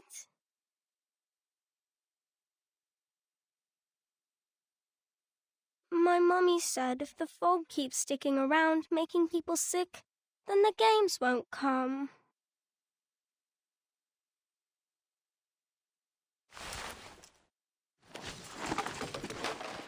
Mate, this really isn't the time or place. A klaxon, a probe, a spoon, and a spool of weathered rope. Assembled like so, perhaps using a large pot or a baby's bathtub.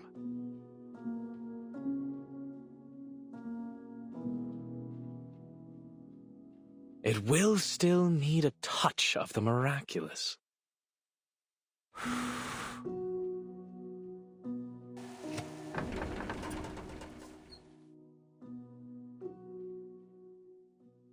Voila! It's breathing.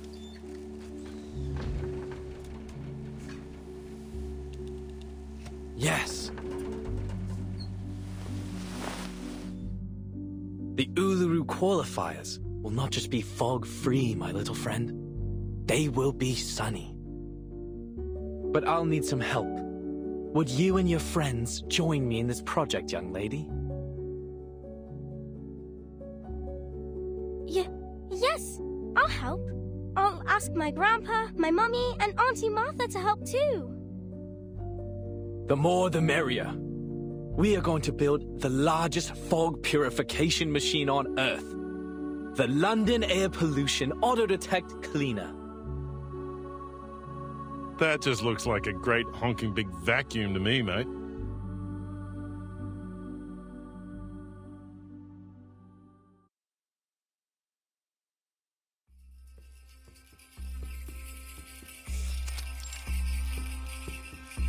Sulis, Sulis, all life's offerings I bring, as sacrifice to you from the growing spring.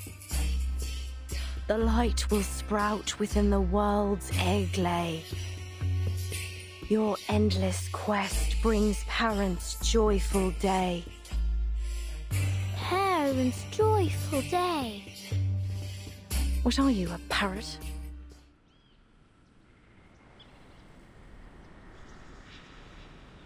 Fine. Keep on then. Annoy an old woman to death if you like. Another bad mood, eh, Miss Willow? This one's your worst this week. I counted it up. Every 32 hours, steady as a clock. You start scolding me, scolding the plants, the ants, even flowers. I thought we'd agreed. No more peeking round my house without permission. Yeah, but you didn't kick me out, did you? And you gave me some rye bread and lemon jam. Don't quite know why you keep trying to act the big meanie, Miss Willow. I know you're a softie now, deep down.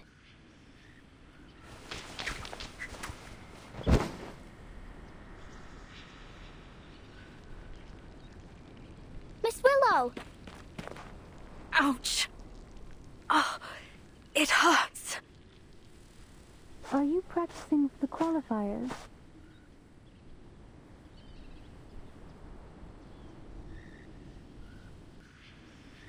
Hello again, Miss Swan.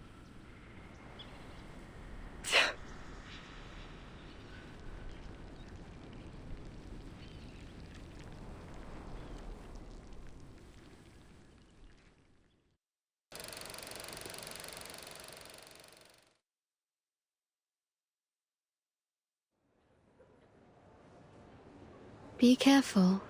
Now you can spit it out. Right.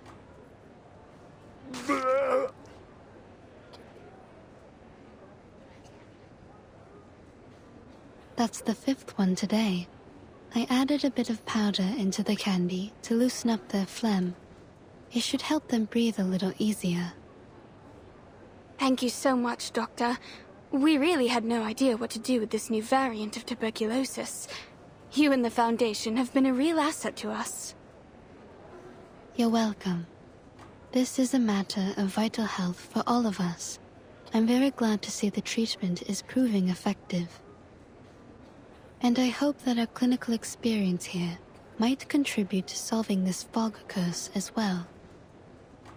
All I'm hoping for is for this mess to end soon, so we can go watch the games together. Really? So the staff here are fans of the Uluru Games as well? Not just the staff. Everyone here loves a bit of sport. We're always listening to the broadcasts over the radio down in the ward. It's all quite motivating. Sometimes we even get the patients out onto the commons to practice. Something about the coming of a big sporting event always brings people together. That's all very good to hear. But actually, it was this poster that grabbed my attention.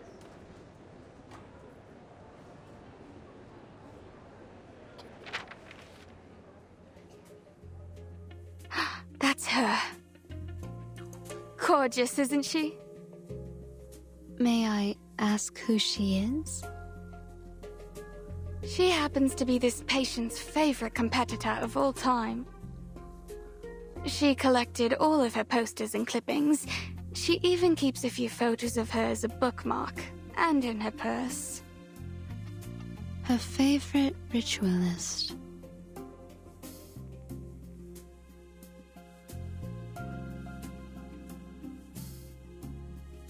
Looks like you haven't had a proper guest in ages.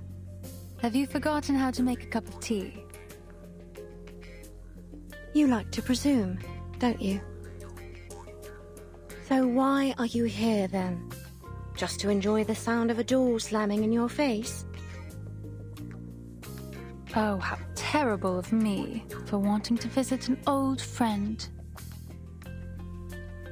So then, Miss Bartley, you came all the way down from Yorkshire just to gawk at an old rival? I should feel lucky, should I?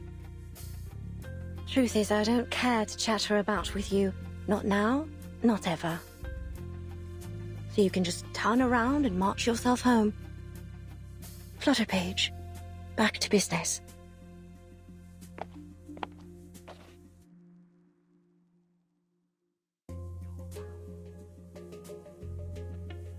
Why'd you send her away like that?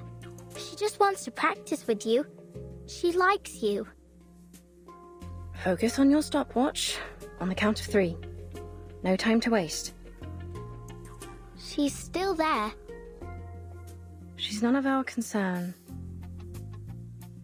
And you ain't seen each other in a long time. Bet she misses you a lot. For Pete's sake, Buzzy. No one does something like that just out of the goodness of their own heart. She has her reasons.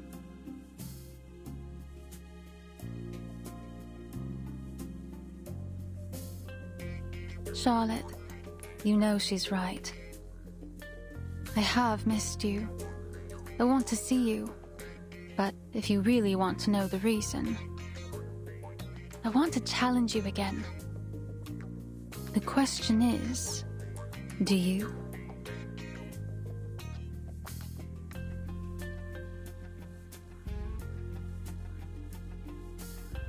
Do you know her? Charlotte O'Hagan. Oh, right. That's the name. Truth is, if it weren't for our little patient, I doubt I'd remember her. Most people think she's too old to compete now, that she's, retired to God knows where. Others say she's become an addict, wasting her life away. I guess I heard in the gossip rags that some people think she's keeled over and died. Too bad for this young lady, but I doubt we'll ever see her in the games again. Wherever she is, she's like us not to lose, even if she did compete.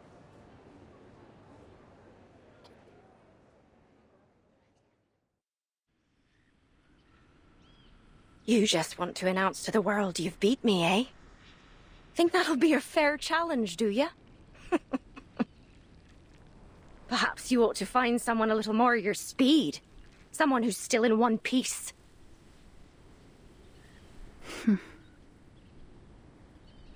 Again, Miss Bartley. Please turn around. I haven't any sort of tea you'd like.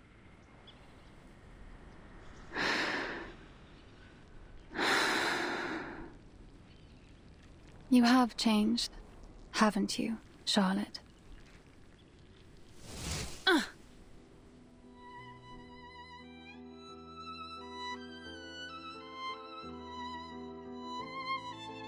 What the blazes are you doing? What?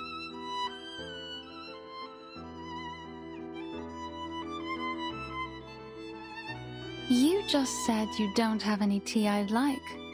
But I think this one is just to my taste. Wow, Miss Willow, that ribbon is amazing. It can go from long to short in a second. Aye. A little toss of the ribbon to take control of an object at a distance of 10 meters. Catch an object after a turn. You did it. Well done. But your aesthetics were lazy. You're controlling the angle of your left shoulder, which is good, but it only means you're compensating for your poor stance.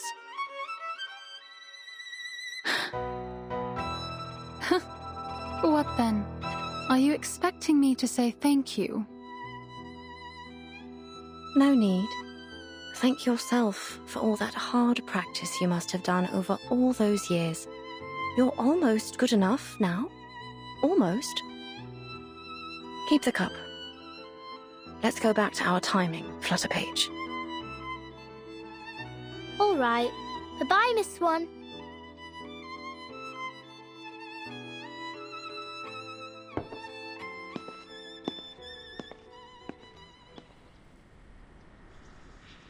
Oh, by the by, the ribbon technique you just did, I know you learnt it from me, from my performance at the Beltane exhibition match. Am I right?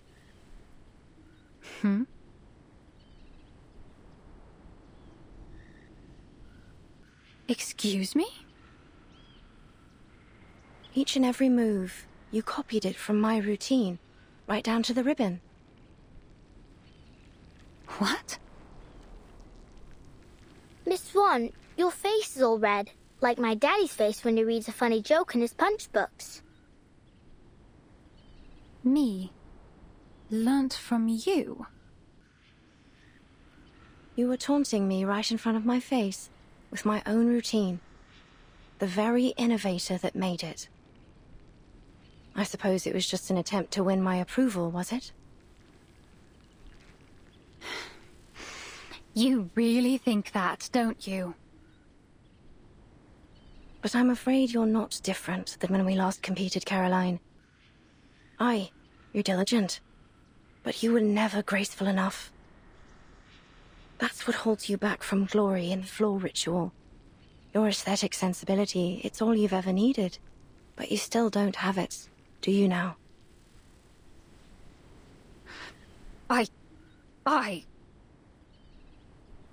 You won't make any real progress reusing my old routines. Not unless you find your own way to express your pneuma and your own signature.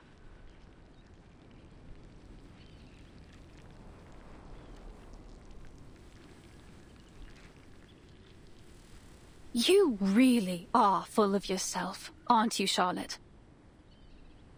Do you know how many titles I've won at the international tournaments? The Desert Floor Ritual Open, the Aurora Cup World Championship, and many others, let alone Uluru itself.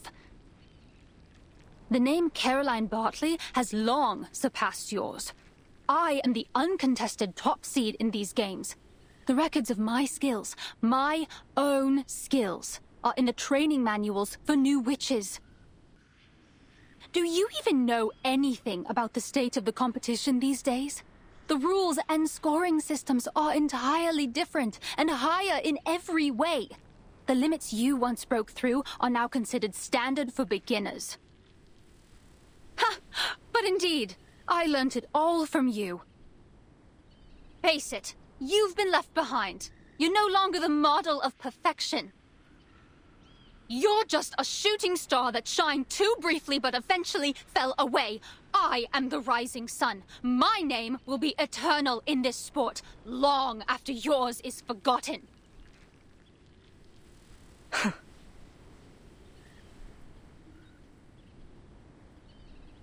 So be it. Go on. Be the glorious sun. And leave this fading star alone.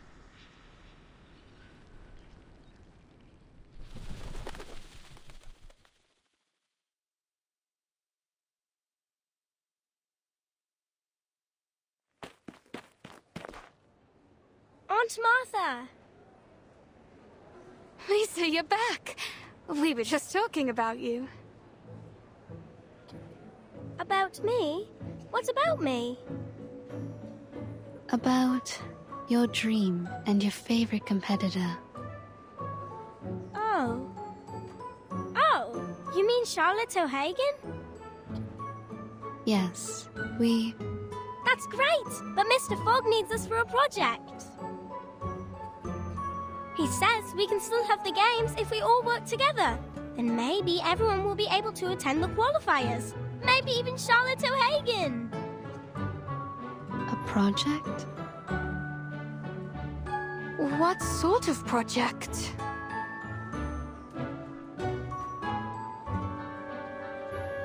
Give me a break. What are they planning to do this time? Another useless build that won't pass the House of Lords? Sorry for interrupting. Did I hear you mention Mr. Fogg? Yes, Mr. Fogg. He said he's making something that will lift all the fog from London. It's his great invention. With everyone's help, we can build a huge machine. But he says we'll need lots and lots of things, such as, pistons for the mechanic lung, and... I'll take it over from here. Thank you, Lisa. Mr. Fogg! Mr. Fogg?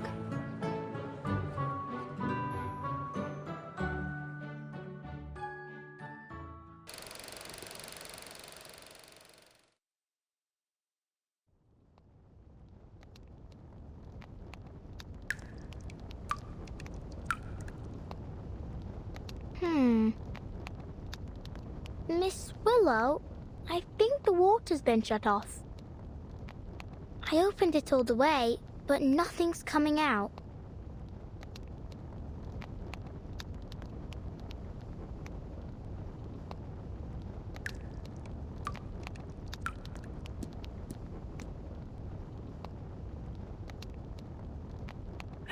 Go to the water resource office and ask the staff what's going on. If they're not there, they're probably at the gin barrel. I know you want me to leave, but how are you going to track the time and school without me?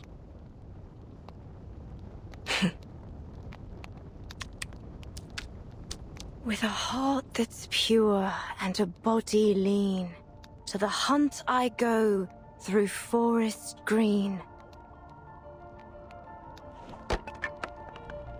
Back! Pick it up and keep going, Charlotte. The movement's correct. First spin, then run the geranium over the shoulder, let it slide down the back, and as it falls to the ground, step on it to hop into the air. Then, Sulis, Sulis, all life's offerings I bring as sacrifice to you from the growing spring. Ugh, this is all wrong. The flow needs to be smoother.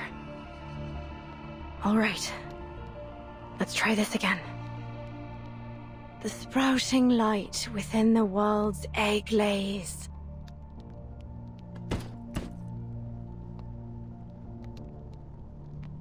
Hooray! You did it!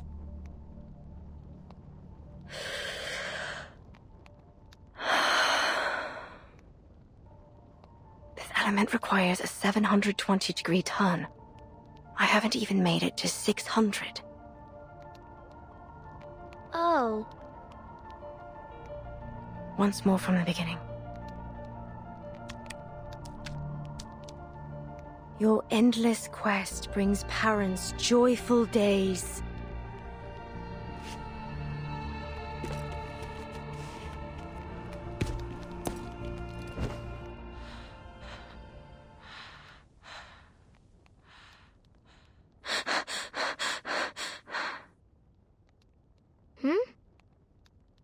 How about this time? I did it. You did what? I completed the element. I did it. Blimey!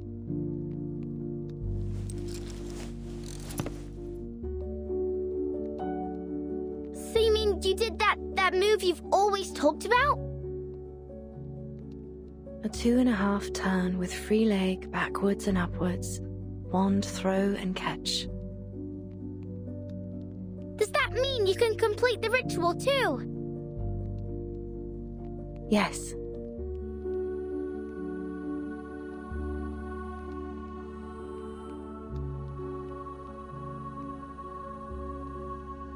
All right. That's enough for today.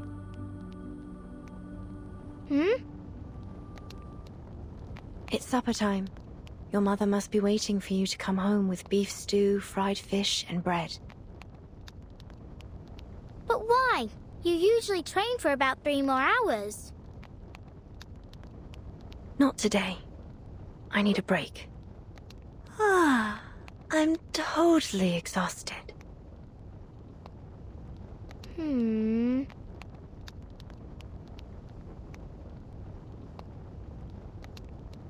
Why are you still standing there? Do I need to get His Majesty's limousine to pick you up? Oh, I get it. If I don't leave now, the critters in the garden will bite my ears.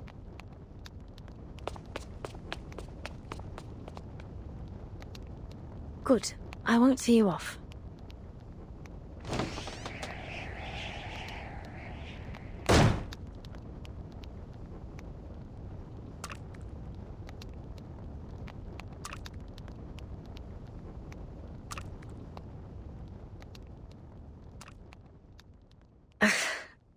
Bloody.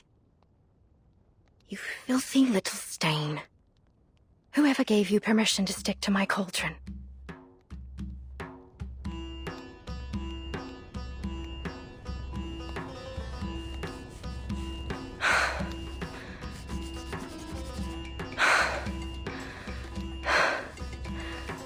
Look at me.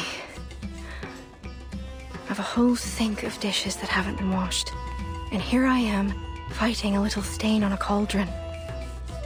And when the water's just shut off too.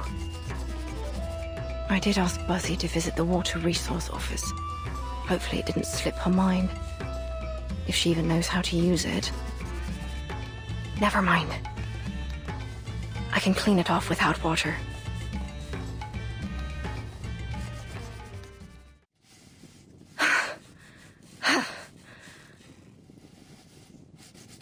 Got it. It's off. You stubborn little thing. Everyone loathes you. Avoids you like the plague. You're just a pathetic little stain clinging to what you can. Do you have no shame to sully the sacred floor with your artificial leg? So what if you finish the element? It won't bring back your leg. Without it, you're no different from a clown. How could you possibly compete again? You're not qualified. No. I'm not. All the money I spent on this leg, all the efforts I made to finish the ritual, they're utterly pointless. When was the last time I ate dessert? Or even a chip, for that matter. Year after year, I've trained harder than the last to make up for my leg. But what's the point?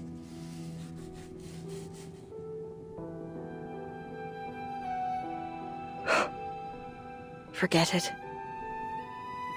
Everything will be all right. Just give up. Stop thinking about it. Stop hoping. Don't look back or ahead. Just look at the cauldron.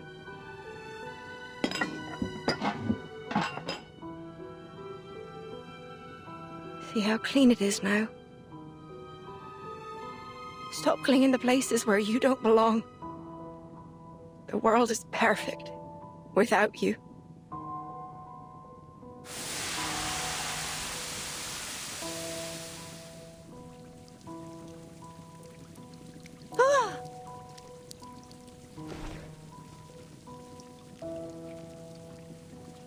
No!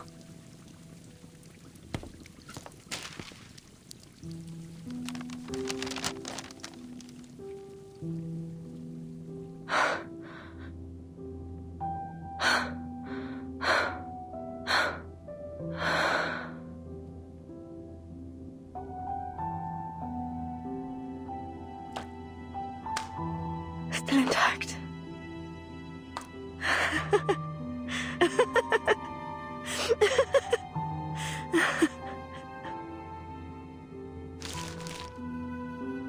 Still intact.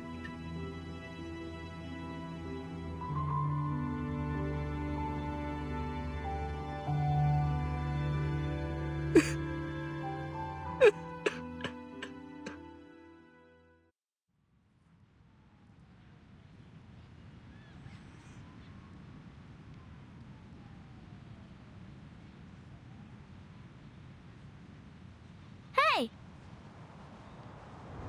Oh! Miss Bartley! I finally found you! Vladipage, is that you? I can hardly open my eyes in all this wind. Where are you? I'm right here!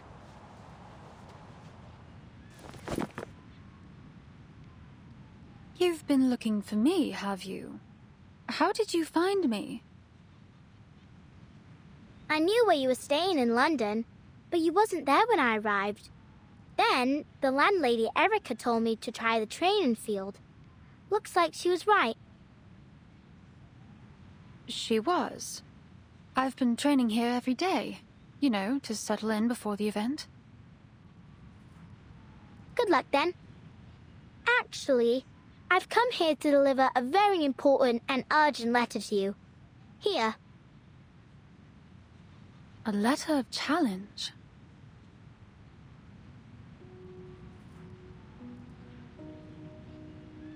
I, Liberty Grove, on behalf of Charlotte O'Hagan, hereby challenge Caroline Bartley to see who will become the champion of the floor ritual in the Uluru Games. No matter if you're a seeded player, a champion, or the son you say you are, Charlotte O'Hagan, the only floor ritualist to master the 2.5 turn with free leg backwards and upwards, 1 throw and catch, will defeat you and win first place in the London qualifiers. What? You mean...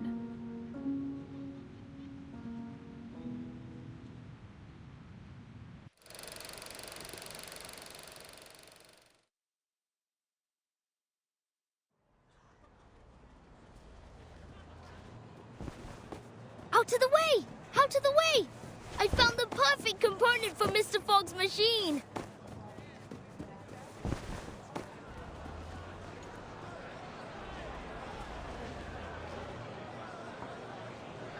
This allows us to analyze the composition of the atmosphere.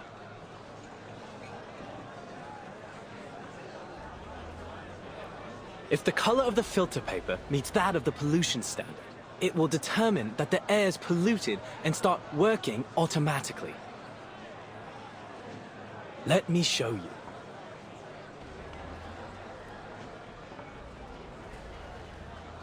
Excuse me! Oi! Mr. Fogg, look! I found a glass stopper! It's the one you were looking for, right?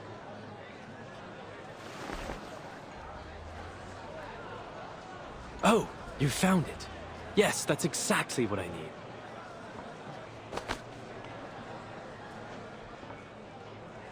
Your attention, please.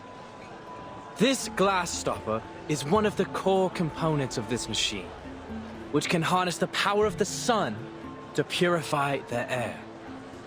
Of course, this is only one component of many. Are you done talking? We've given you everything you need. Where's our purification machine? Quite right. We need to see the purification machine.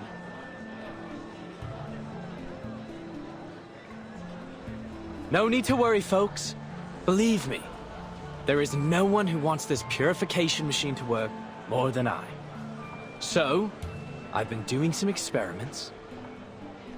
Arthur! Mate! Here!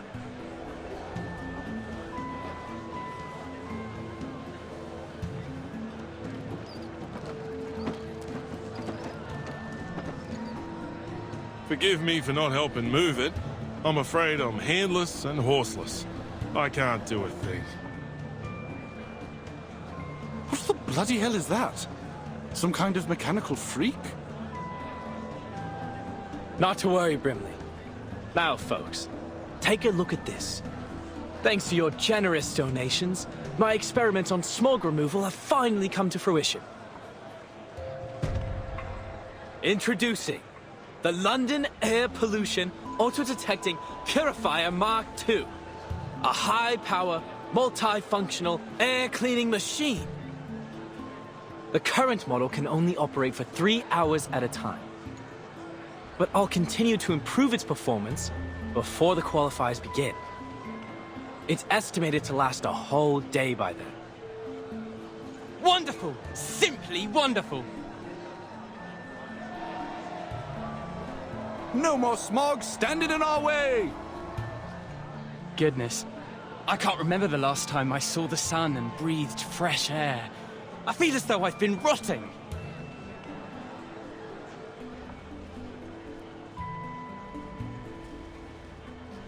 It's an honor to see that sweet smile of yours, doll. I think I'm inspired somehow. I've always felt like a bit of an outsider in London, but this festive atmosphere makes me feel a sense of belonging. I totally understand. Though I awakened in London, my true home is the land down under, thousands of miles from here. In some ways, I'm an immigrant. This sense of belonging is a treasure.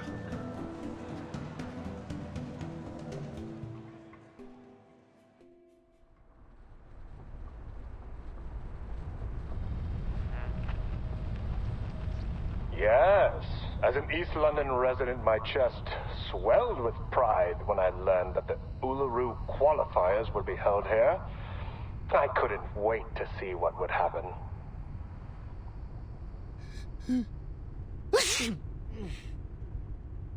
That's your 9th sneeze since we got here. Don't blame me. I didn't even want to come. The Uluru Committee ignored my application to stay at the Australian headquarters. They couldn't find anyone willing to come to London with all this smog in the air. They didn't have much choice either, mate. The Foundation's been preparing for the qualifiers in London for ages. We'll suffer huge financial losses if it's cancelled. Someone has to make the trip to decide whether we should cut our losses or continue to throw money at it.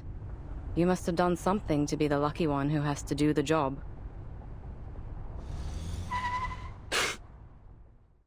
Holy!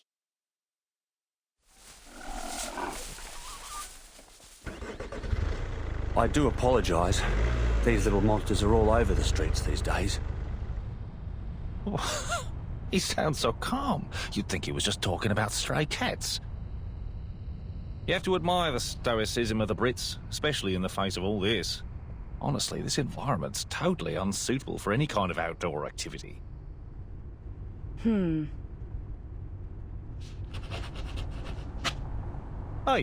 what are you doing?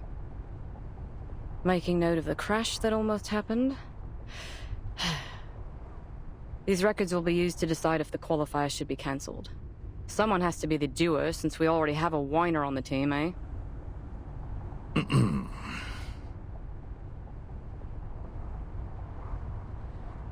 Look at all the decorations and posters. So much preparation for an event that won't even be held. I'm surprised they even want to hold the qualifiers, given the situation.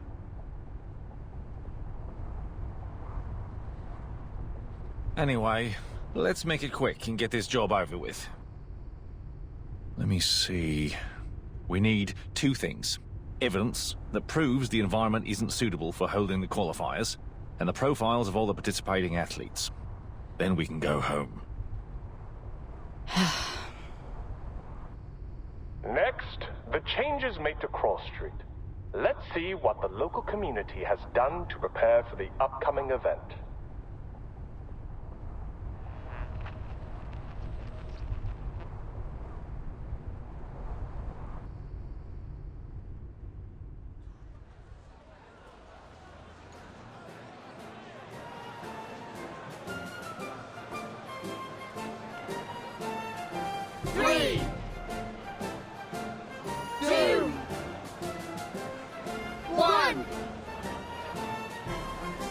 Start!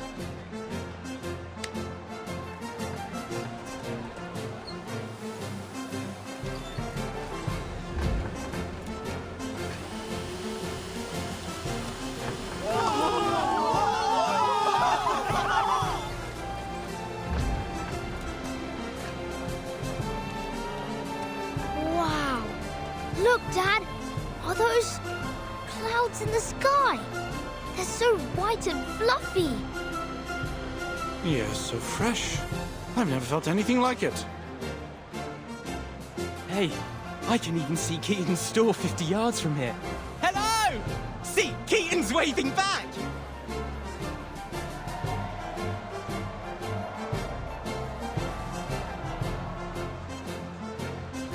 The first week is for planning, the second for execution, and the last for delivery and paperwork. Looks like you've completed the tasks as scheduled. Are you relieved?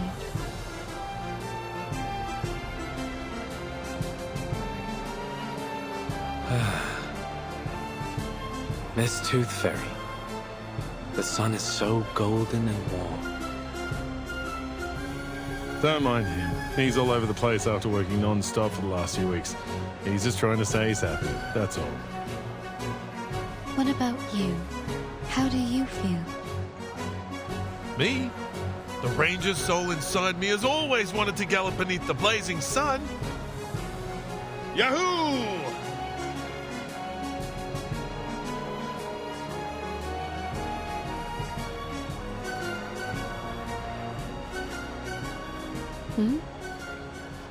A critter? No. Is that the black fog? What's it doing here?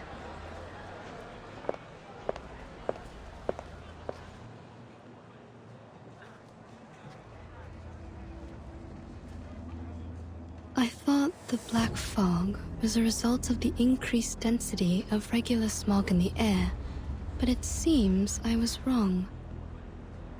Mr. Fogg's machine has cleaned up the smog around us, but the black fog's still here, and it's getting thicker. How curious. At least now, without the smog covering its trail, I can sense its movements more clearly.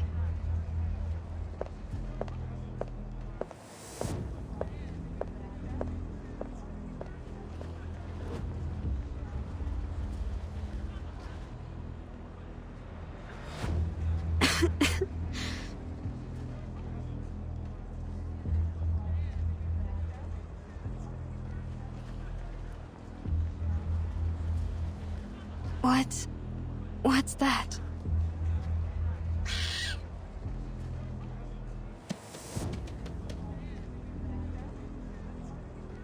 Huh?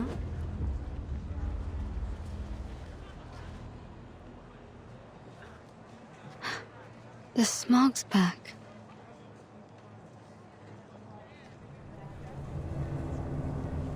I did hear that these little things tend to gather in the quiet alleys of Cross Street. Perhaps they like a visit from the Tooth Fairies.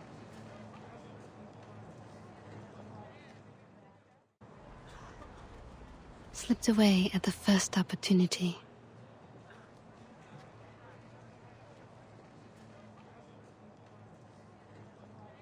I knew it.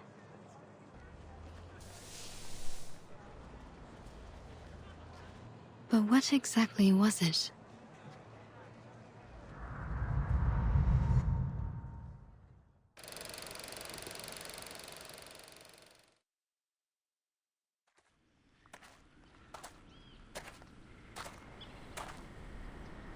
Knock, knock. Which would make the world a better place? Art or a heart of gold? Neither. The little knocker-upper Flutterpage will.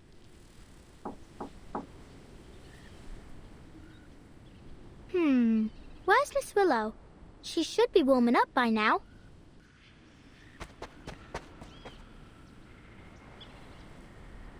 Where's she gone? Miss Willow? Miss Willow!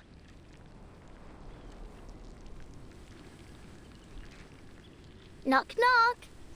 Don't jump to conclusions. Mr. Wind will tell you the truth.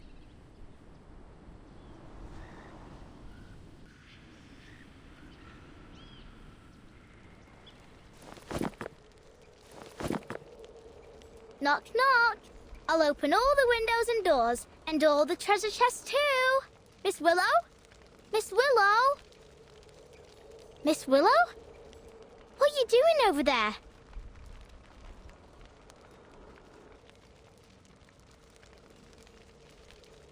You're early. Why am I not surprised? You're about as patient as a dog waiting for his dinner. I thought you'd start practicing as soon as you woke up. What are you doing in this corner? Come take a look at this. I wonder if it still works.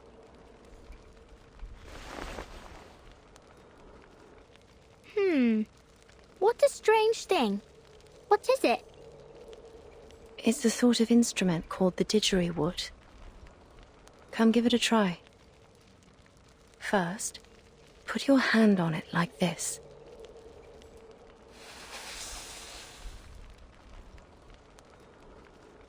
Okay. Then what? I'll teach you how to play it.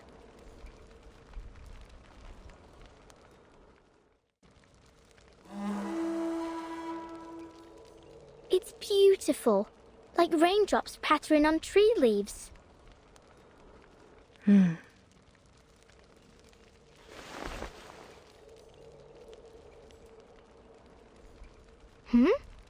Why has it gone quiet all of a sudden? It's broken. What? I didn't break it. Did I? No. It's been broken for a long time. Well, judging by the look of it, it must be old. It's got mildew all over. This instrument is crucial to every floor ritualist. You see, we're not just dancers, but music makers, using our arcane skills to play the didgeridoo while we dance. Don't worry, Miss Willow. I know broken things ain't always easy to fix, but we can start with the easy part. Why don't we wipe off the dust first?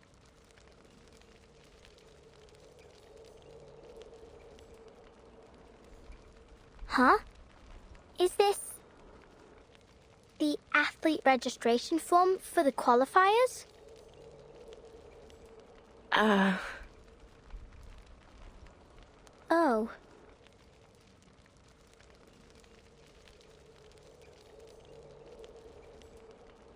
And look, you ain't submitted it. Why not? There's still time, isn't there? No! You already missed the window! Blimey! We've got to do something about this. Oh, that's right. Mr. Fogg said that 2 officers from the Australian headquarters would arrive in London today. I think we can ask them to pull the... What was the word?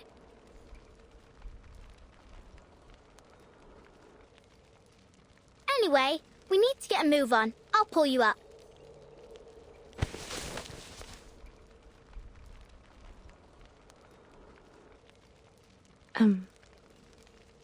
Flutterpage. Maybe it's time to give up.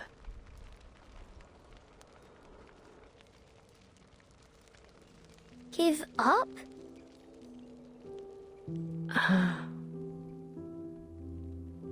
What do you mean, give up?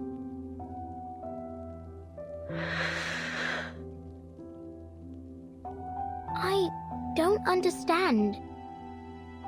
Ain't this the Uluru Games we've been talking about for ages? Think of all the effort you've made. You didn't jump up and down in the garden over and over again to dust it, did you? You're an athlete, not a feather duster.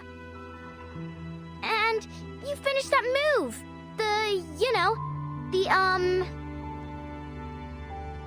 The 2.5 turn with free leg backwards and upwards, wand throw and catch. Yeah, that one. See? How can you just give up? Oh, please. Don't look at me like that. Yes, I've always dreamt of completing this element. No one knows better than I how much this means to me. Then why are you... I don't want to talk about it.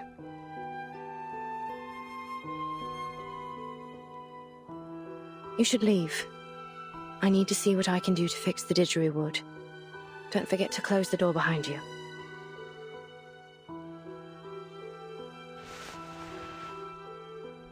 I ain't leaving! I'm angry!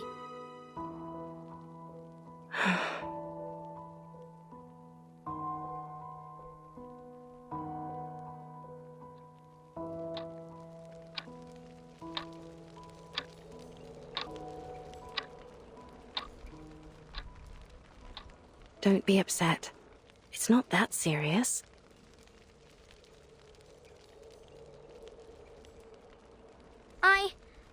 to Miss Bartley yesterday. You didn't?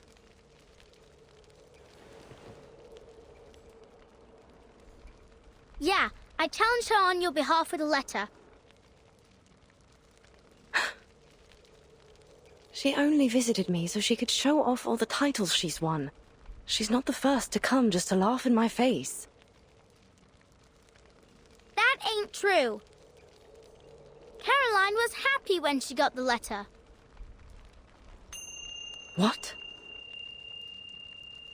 She was really looking forward to competing against you. She told me why too. She said you were the most talented and hard-working player she'd ever seen, and that it took all her effort just to keep you in her sight, let alone catch up with you. Because you're different. The one true master of the art. If there were only one gold medal in the history of the floor ritual, it'd be meant for you. Those were her exact words.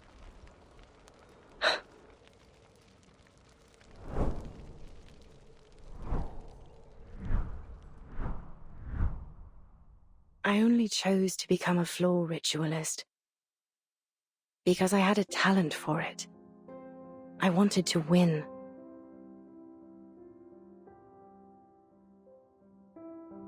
So I practiced and practiced, paying little attention to anything else.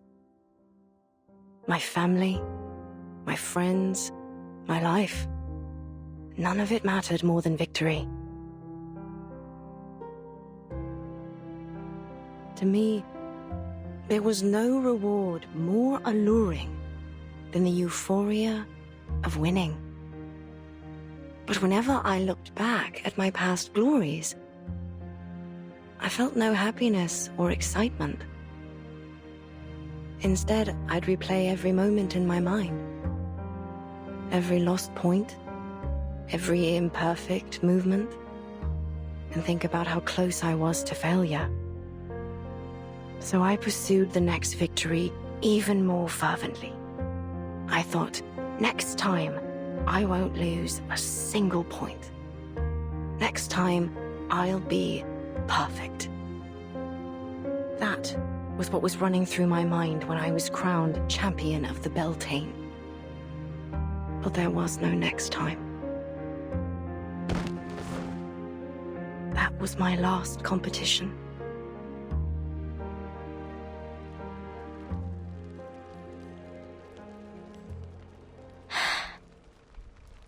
But you can still have a next time. You can still try again. Look at you. Your skills haven't dulled a bit. What's the point? I've pushed away everyone I wanted to honor with my victories. I've strayed too far from home. Not to mention...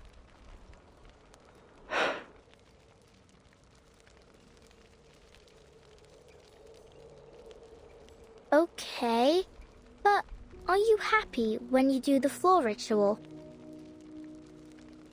Am I... happy? See? I love being a knocker-upper. Every morning, I get to see all kinds of sleeping positions.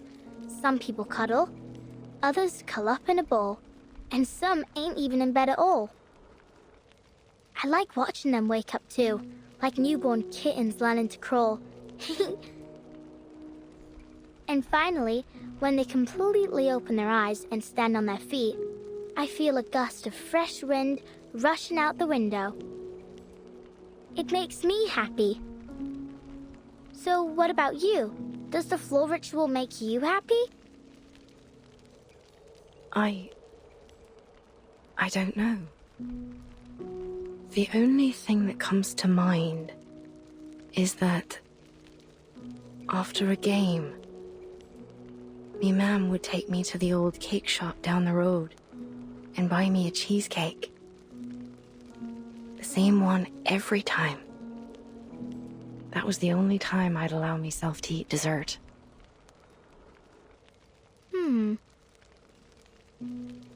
It had raspberries and chocolate drizzled on top. I can still remember the taste. Sweet and tart, with a light bitterness. Oh. So what really makes you happy is the cheesecake after the game. What? Right. Then let's get you registered for the qualifiers so you can have that post-game celebration cheesecake again. What are you... Let's go talk to Mr. Fogg. I'm sure he can find a way to get you into the qualifiers. And if your leg's causing you trouble or anything, Miss Tooth Fairy can help you out. She is a doctor from the Foundation, after all. Wait.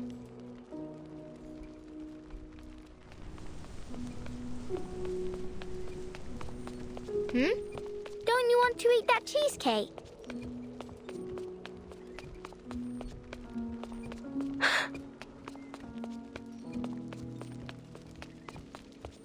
Don't you think it'll make you happy?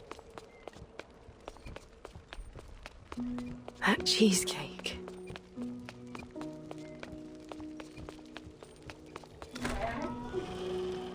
It will, right? Then let's go get it. Life's all about happiness, ain't it?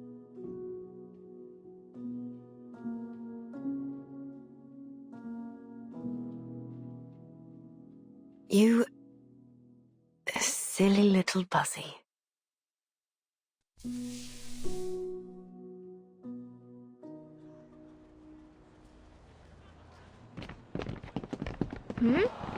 Why is everyone leaving the stadium?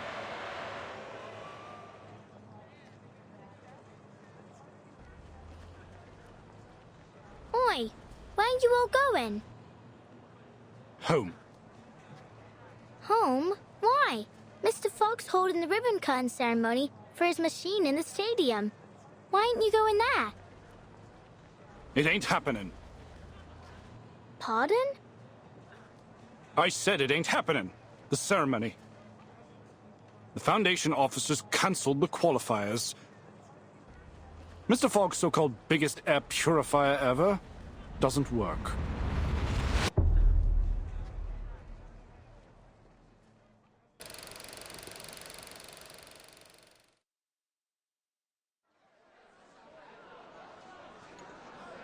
Please enter in an orderly manner, everyone. The ceremony will begin shortly.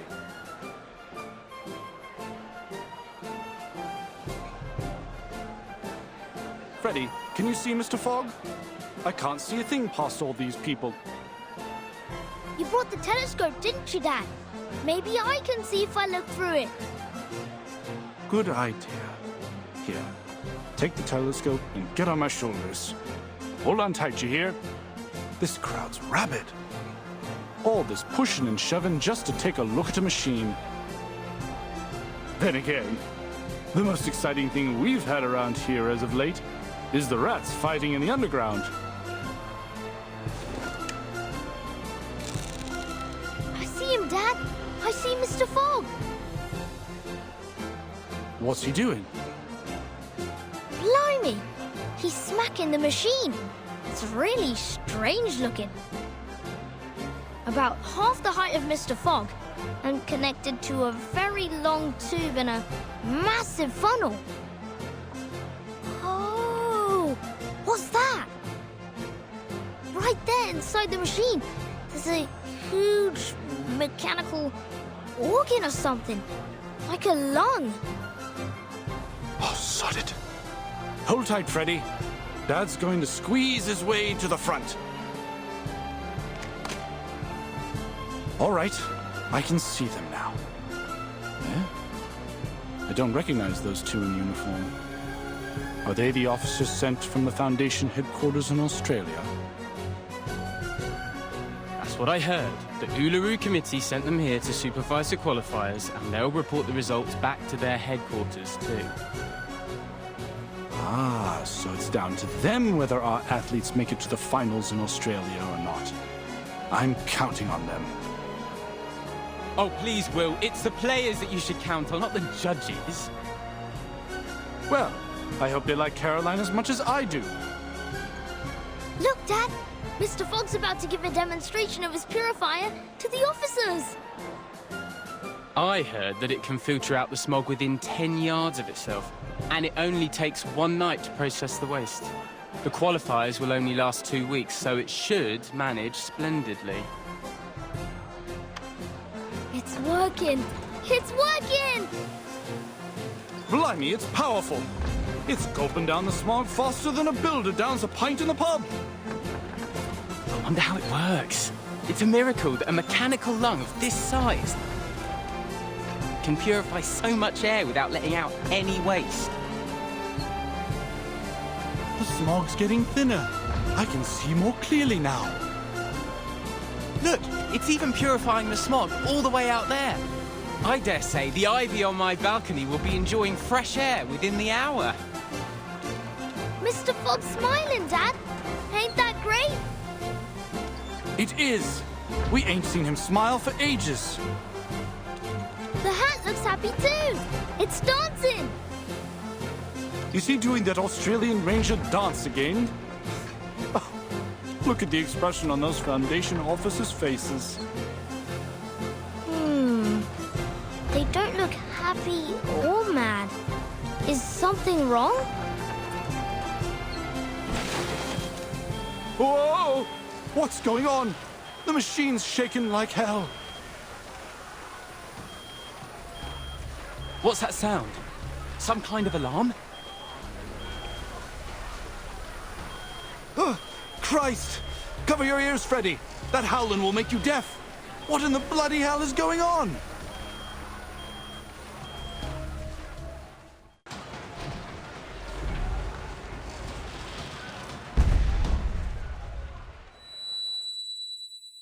Dad? Freddy, are you all right? I'm fine. It's the machine. It blew up. What? First the pipe blew open, then its glass belly shattered, and the mechanical lung rolled out from inside. It's vomiting up black blood. There's no way. And Mr. Fogg. What happened to him? He's coughing and coughing.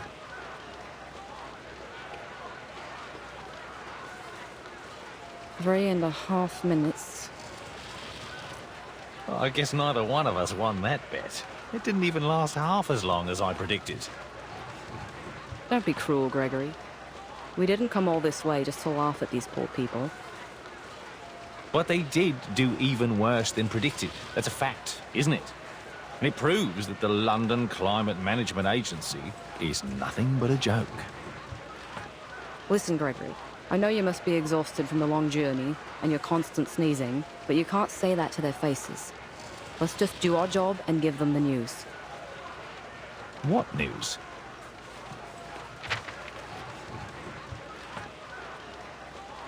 We have to tell them.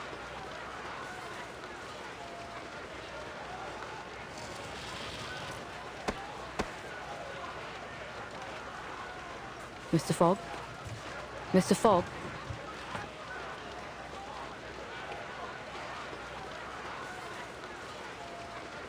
Please move aside. I need to use the microphone.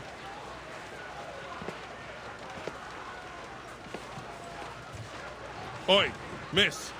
What are you...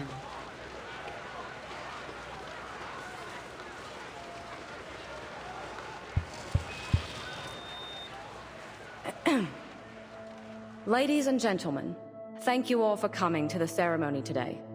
We greatly appreciate your hospitality, and it heartens us to see you thriving despite the difficulties caused by the smog. However, it is clear to us that the London Air Pollution Auto-Detecting Purifier Mark III is not able to fulfill its duty. Barring an effective solution, the smog shrouding London will do irreversible damage to both the athletes and the general populace if they stay outdoors for too long.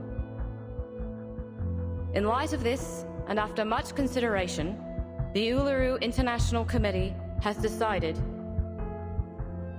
to cancel the London qualifiers for the Uluru Games.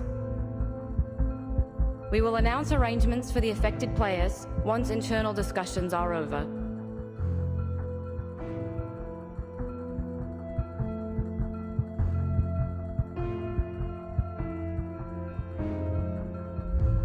Thank you all for your hard work.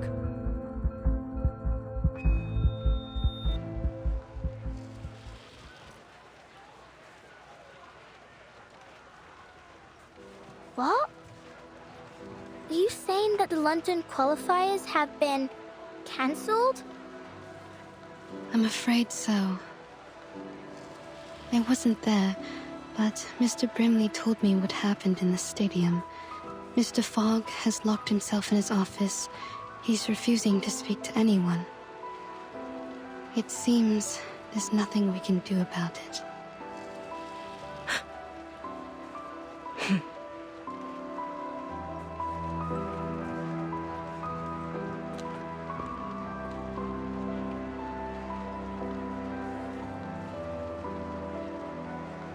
Miss Willow?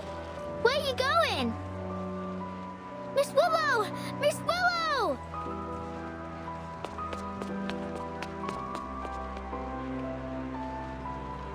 Miss Willow!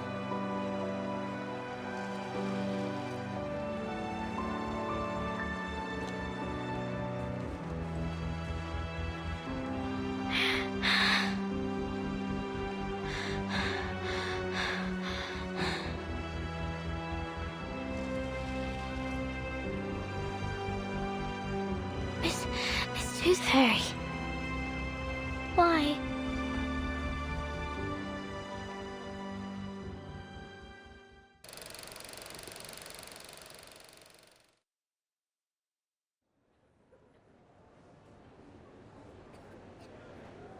The Black Fog seems terrifying. If I'd been there, I'd have buried myself in the garden or jumped in the sewer before it reached me. Thankfully, all the patients and nurses were fine. Only Leonard's daughter got a few bruises. But what a shame it is that the building was ruined. It was 300 years old, you know. The stained glass alone was a masterwork. Bugger! I just can't seem to spit it out.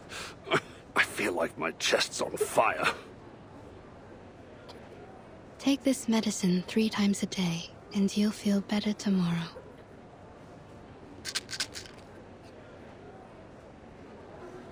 Case 132. Clinical symptoms.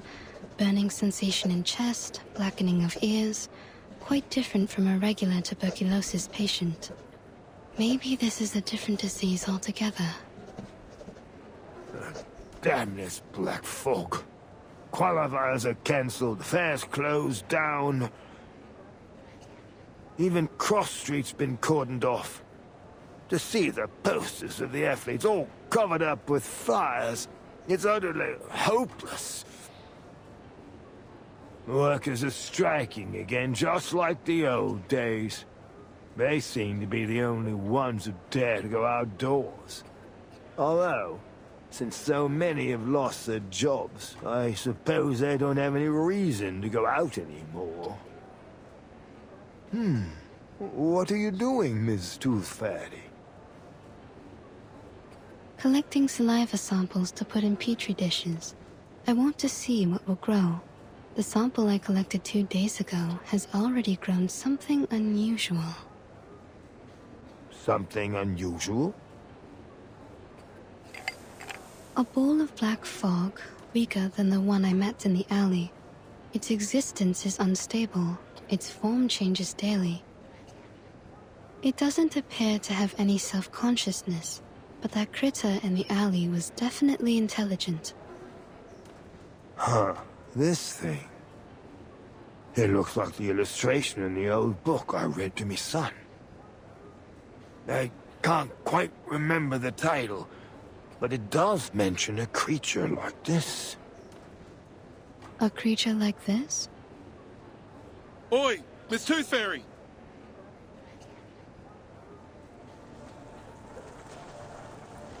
It's an emergency, Dal. The little tack is in danger.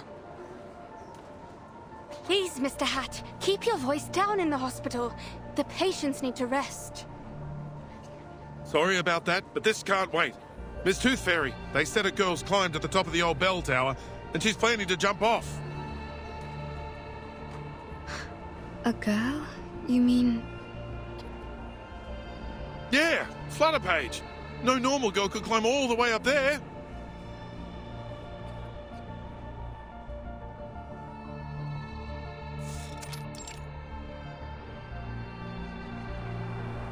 Oi, girl! Get down! It's dangerous up there!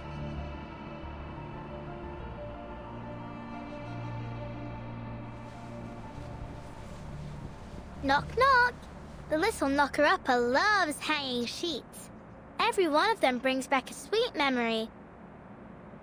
The first sheet smells like cucumber and tobacco. The second, night dew and stars. The third, mummy's cuddles. Knock, knock. You know, you didn't need to come up so high just to hang your sheets. Miss Tooth Fairy, what are you doing here?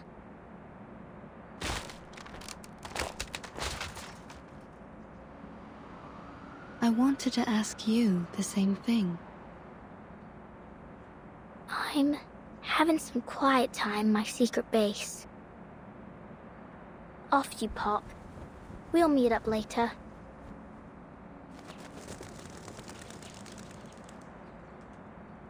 I understand your need for privacy, but given that almost everyone in London is talking about a girl who's about to jump off the bell tower, I'd say this isn't the spot for it. Jump off the bell tower? Oh, like I might fall. Don't worry. I'll be fine as long as the wind's blowing. I'll ride it all the way to, Australia? Yeah, Australia. They must be preparing for the finals there.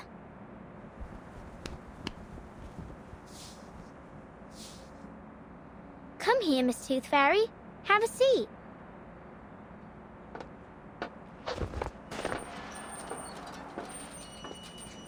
Come along, Liberty! Quickly! It's dangerous up there! Don't listen to him, Liberty! Oh, you! Watch your word! She might jump right off the bloody thing!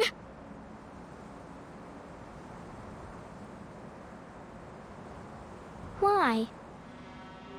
Why what? First, they told me to get down, and then they told me not to. Why'd they change their minds so quickly? Not just them. It's like all of a sudden, everything's changed. People said they wanted the qualifiers, but then they cancelled them. They said they'd find a solution, but then they just completely gave up on solving the problem. Why couldn't they just keep at it until they achieve something? It's like climbing this bell tower. You've got to push through and keep going until you reach the top. Otherwise, you'll never get to enjoy the view. Maybe they...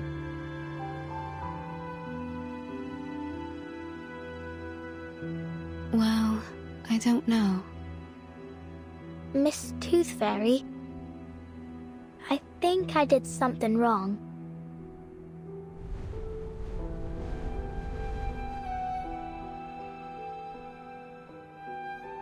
I can cut my own hair, cook my own meals, and do my own laundry. No one taught me. I just figured it out myself. I used to think the world was like the fish tank I had at home. No matter how many questions I had, the answers were all inside, just like the fish swimming in there.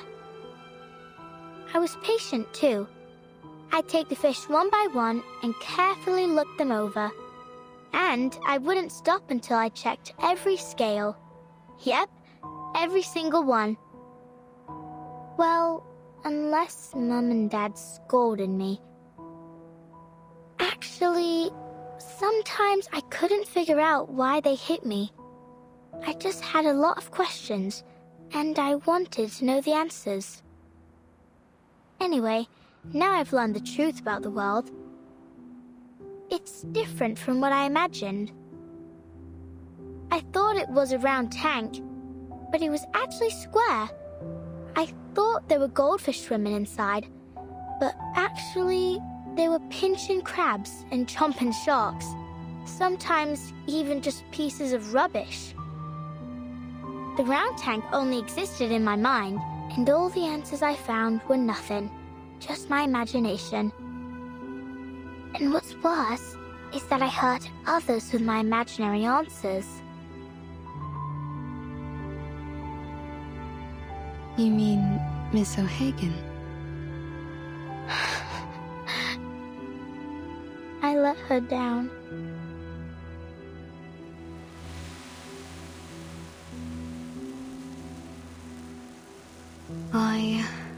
I spent my entire youth learning how to get along with others. And you know what I realized? People will change as long as the result benefits them. Once things are going well, whether expected or not, people often forget the goals they set before they reach that point. What I'm trying to say is, we need to remember who we really are and what we really want.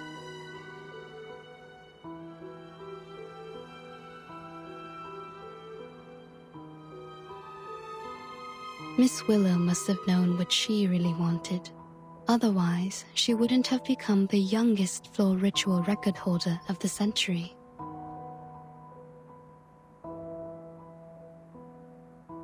I'm sure she understands that it wasn't your fault. You didn't hurt her. In fact, you didn't hurt anyone. You just need to look at the fish tank in a new way.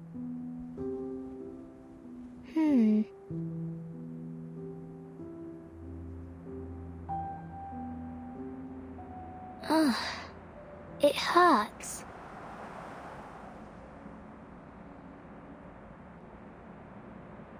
What's wrong? Let me take a look.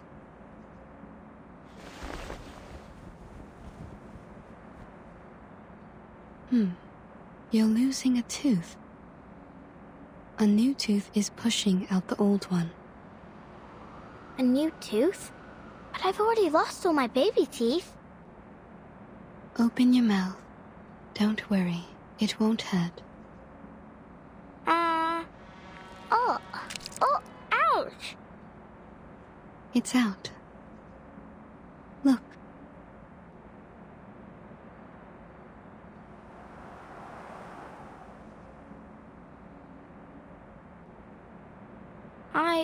I thought I didn't have any baby teeth left. Well, you don't anymore. This was the last one.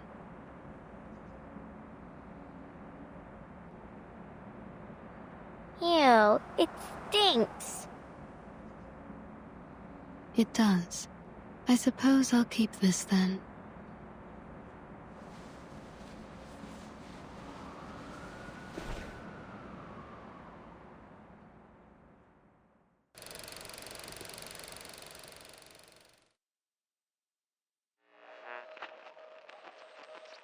Let's listen again to the interview she had all those years ago. As the youngest floor ritual record holder of the century, you're just one step away from becoming the world champion. What else do you wish to achieve in your career? My ultimate goal is to win the finals of the Uluru Games. But I'll also register for as many events as possible. I have a lot I want to achieve, but I'm patient, and I'm sure I can do it all eventually.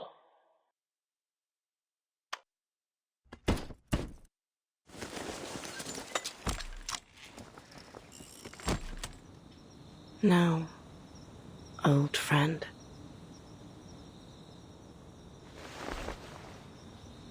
It's just you and me, isn't it?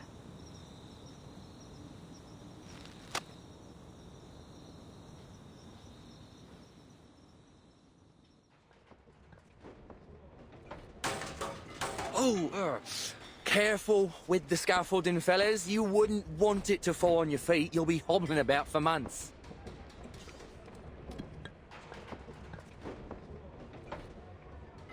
Here's the reimbursement application form.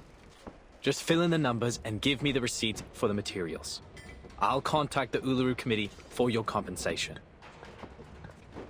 Is there really no hope, Mr. Fogg? We didn't build all this just to tear it all down.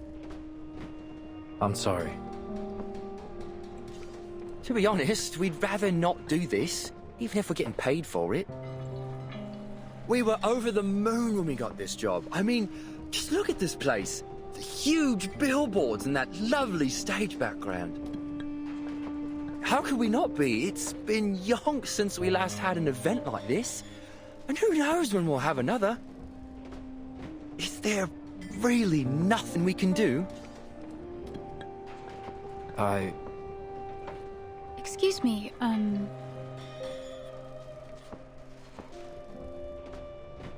Oops. Look at me. Blocking the doorway with me ladder. Begging your pardon, miss. That's quite all right. I'm glad to stay a little longer and talk with everyone.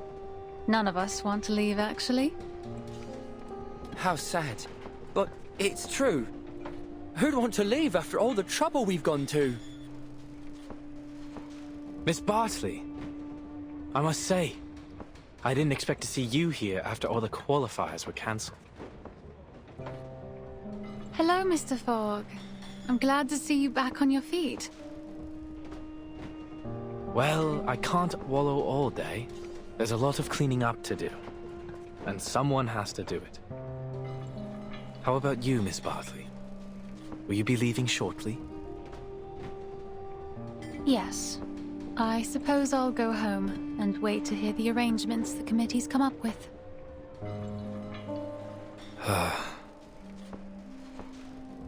Why don't you stay for a few more days? Well, I don't think there's much point.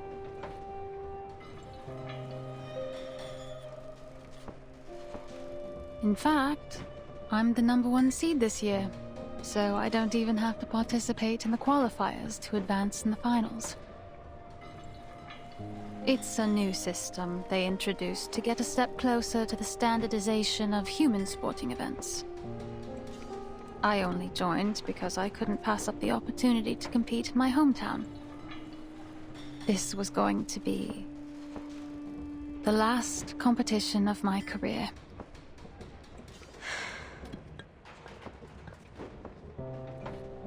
And I thought, no, never mind. I wasn't surprised when the news came out, to be honest. We were just fooling ourselves before. And now it's time to face the fact that... Sorry to interrupt you, but ain't it too early to be getting this dark, Mr. Fogg?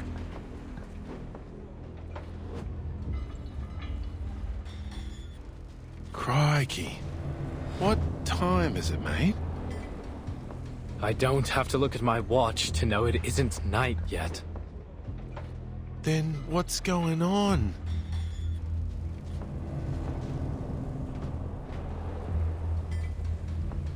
Whoa, what the bloody hell is happening?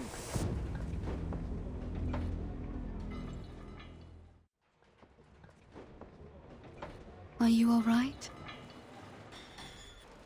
All good, thanks. What the blazes was that? It looked just like the black fog that attacked the hospital. Only smaller, and it was a different shape. Let's move to your office, Mr. Fogg. There's something we need to talk about. I believe all these problems we're having, the smog, the tuberculosis, the failure of your machine, have something to do with the black fog. What? But first, we need to get everyone out of the stadium in case it attacks again.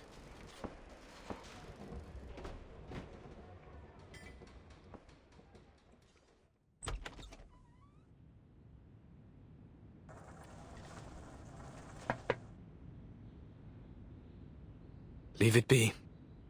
It's no use worrying about it now.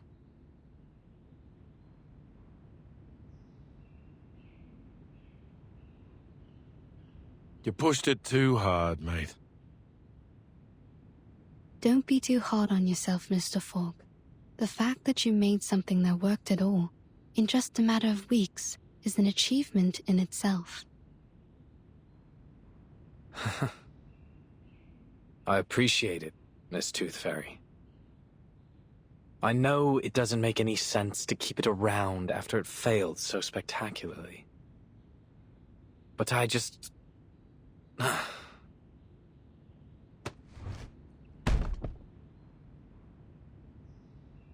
I can't bear to break it down. At least not for now. I enchanted it with my arcane skill. So we're linked together. It used to breathe as I did. And now I cough and splutter just like it does. You should go to the hospital as soon as possible. See? How many times have I told you that and you never listened? Even the doctor's saying so. Anyway, what was it that you wanted to talk about, Miss Tooth Fairy? The experiments I've been doing these days. Here's a sample of the black fog. I collected it from the alley after it attacked me. As for the tuberculosis, I analyzed the black fog's composition and found some components very similar to those in the patient's saliva. I've concluded that this fog critter is the root cause of the disease. This critter is fog-soluble, can change its form, and is indestructible. It feeds on smog and, most interestingly, sensitive emotions, which it seems to absorb to nourish itself. In conclusion, the answer to our problems lies in capturing and containing these critters. Also, in one of my experiments, I cultured 2 samples under the same conditions and put one of them in the sun, like this. See? Even in today's dim sunlight, it shrinks very quickly. Just wait a moment, and you'll see.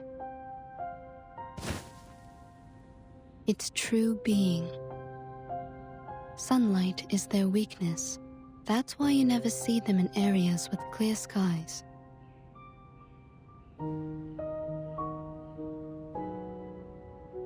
As you can see, London provides the perfect conditions for it to survive and multiply. Heavy smog, and the anxiety and depression caused by the cancellation of the qualifiers.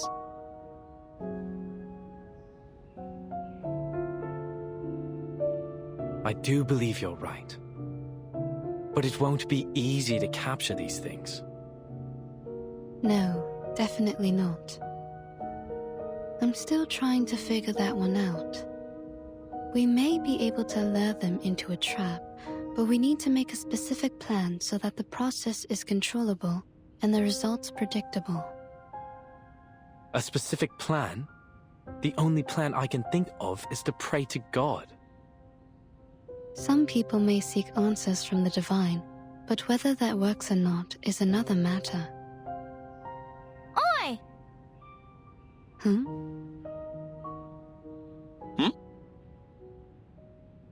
Hello? Is that Flutter Page's voice? Sure is. Over there, mate. Outside the window.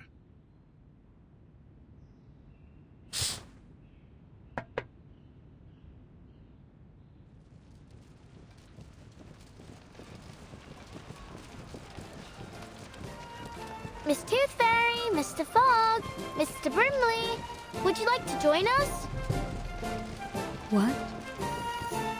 The residents of Cross Street have got together to petition for the reopening of the qualifiers.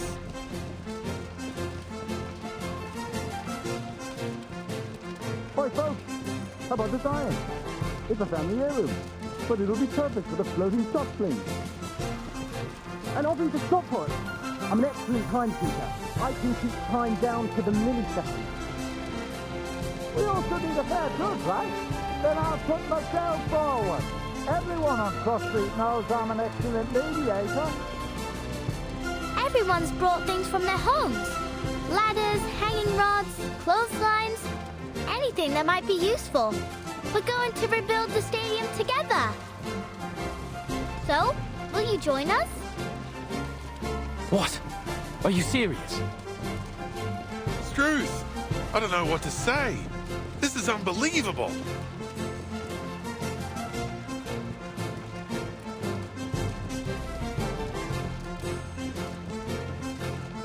Since the qualifiers have been cancelled, we'll just have to hold our own games. Miss Tooth Fairy, I found the right way to look at the fish tank.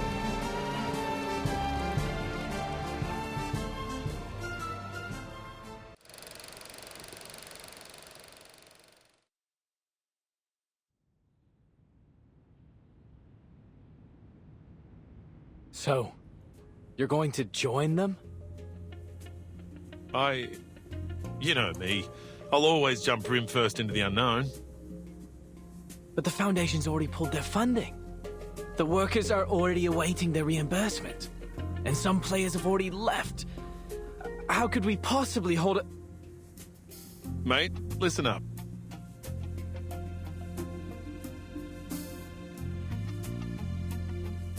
Those officers from the headquarters didn't give a damn whether the qualifiers were held or not. You could see it all over their faces. All they wanted was to minimize their trouble. Did you see how quickly they applied for the cancellation and reimbursement? How hastily they made promises to pacify the people.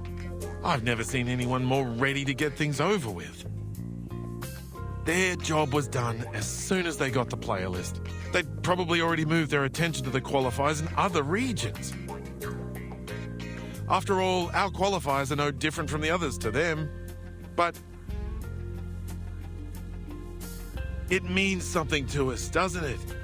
At least for me, this could be my chance to go to Australia. My very nature wants me to run free on the Red Land, to holler out and forget all my troubles. I think that's what we all want. In the heat of competition, people are at their best, their most pure. Think about it, mate. You're not the only one who's put a lot of effort into this machine. It hurts me to see it rotting the office too. If you're really going to give up because of a few words from an authority, then as your partner, I have to tell you. Don't ever let anyone deny your achievements, including yourself.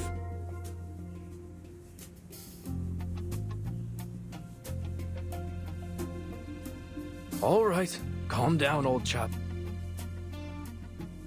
Mr. Fogg, the people want the qualifiers because they're for everyone. They provide each and every person with an equal opportunity to shine.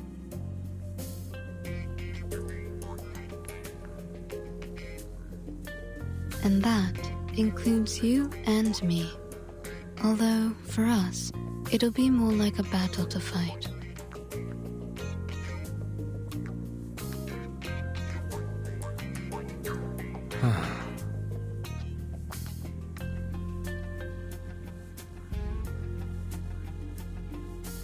Honestly, will these people stop sending me petitions? I've been absolutely inundated with them.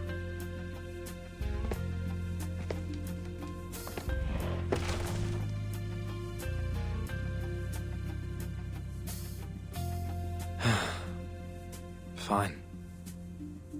Someone has to keep everyone healthy. I'll do everything I can to minimize the damage from the smoke.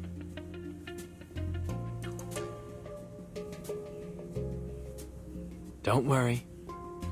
I'll talk to the relief center to sort out all of the paperwork for the event.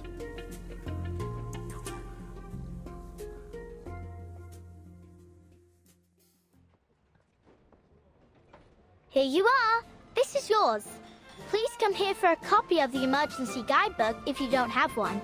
Make sure you read it carefully. We don't want anyone hurt if there's an emergency. And here, take this special sheet I enchanted to protect you from the smog. I came up with the idea a couple days ago. You can drive away the smog around you by controlling the wind. Not very effective, but it's better than nothing. Blimey! You did all this yourself? Cheers, little knocker-upper, but you don't need to worry about us. We've lived in the smog for generations. What can it hurt to hold a little sport? Agreed. We asked for the exhibition ourselves, so we'll pay the price if anything happens. Here's the confirmation of your application. Your contingency plan has been approved by the Relief Center. My colleagues and I will do everything we can to keep you all safe. As for the London air pollution auto-detecting purifier Mark III, I'll do my best to fix it. Next, we'll gather the athletes who have yet to leave the city and hold a small exhibition game. Of course, it won't be an official event, but at least it'll give an opportunity for the athletes to demonstrate their hard work to a group of spectators. I'm sure they'll be a great source of inspiration for the people of London as they cheer on their favourite athletes. Oi, Mr. Fogg, I brought you this. It's Mrs. Brown's leek and potato soup with bread and butter. Oh, Mrs. Brown. Please give her my thanks. Has everyone eaten? Yeah. Mrs. Brown, Mrs. Jones, Ben's son and I have been cooking since 4 in the morning to get food out to everyone. But it still ain't enough. Almost everyone in the neighborhood's coming. All right, I have to go make more soup. See you later. Hey, what's that you got from the knocker-upper? An enchanted sheet, apparently. She'd tell me to blow it when I need to use it.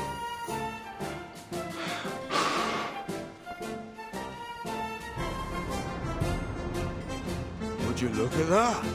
It conjured a gust of wind. We can use this while we're working. Yeah, it blows the smog away. All right, well, sort of. Mr. Fogg! Mr. Fogg! I'm here to help! Oh, you. You're the girl from the market, aren't you? Yes, that's me. Let's try our best to fix the machine together. But there's no need to worry.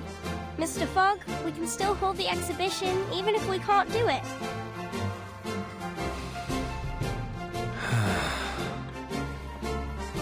The exhibition. All right.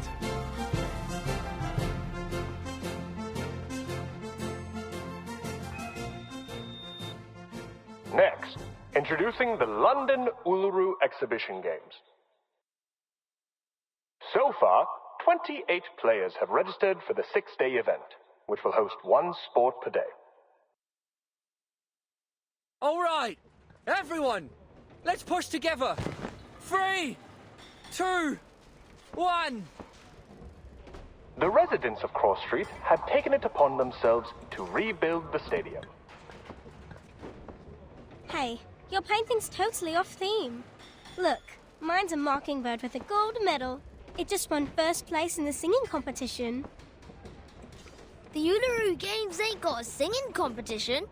You should have drawn something more athletic. Like my sailfish. It's the fastest swimmer in the world. How exciting! Our very own Uluru Games, without any interference from the Foundation. It's too fairy. I've made a list of all the athletes who signed up for the qualifiers. A lot of them have left, but some would like to stay for our exhibition. Good. And I've made a list of the daily attendees based on the tickets they bought for the qualifiers. Mr. Fogg and Mr. Brimley are discussing the possible security issues of the event with the Relief Center staff and the police. We may actually start the games on the day the qualifiers were originally scheduled. But since this is all improvised, we'll probably encounter some unexpected problems as the games continue. We need to be prepared. Yeah, I know.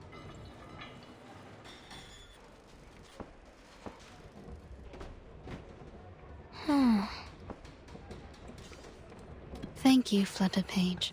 It must have taken a lot of effort to make the athlete list. You've done an excellent job.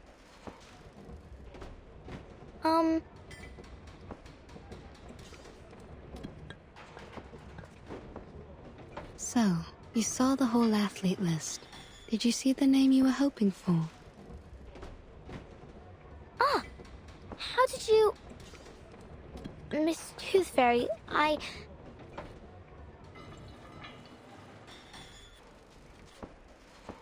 Flutterpage! Flutterpage! Come here. We need you to explain to the Relief Center how your little sheets work.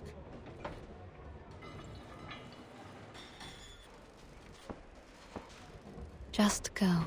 They need you more than I do. Your explanation may decide whether the games can be held. All right. I'll talk to you later.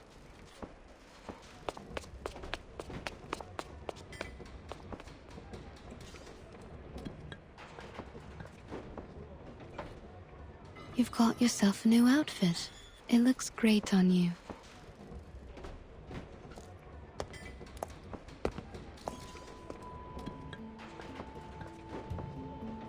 Oh, I like your coat too. Thank you. My grandmother had one just like it. She died 2 years ago. Had a proper sweet tooth too. We'd have got along well. How did you know I was here? Oh, I didn't until my tooth fairies found you. So you have a whole jar of scapegoats who can take all the blame for you? How convenient. You've pulled yourself together, haven't you? Even your sarcasm has become bitter again.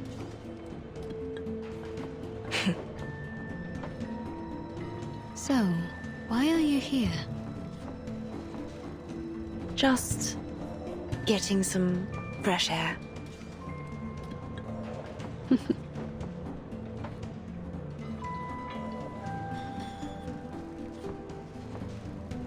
Look at them.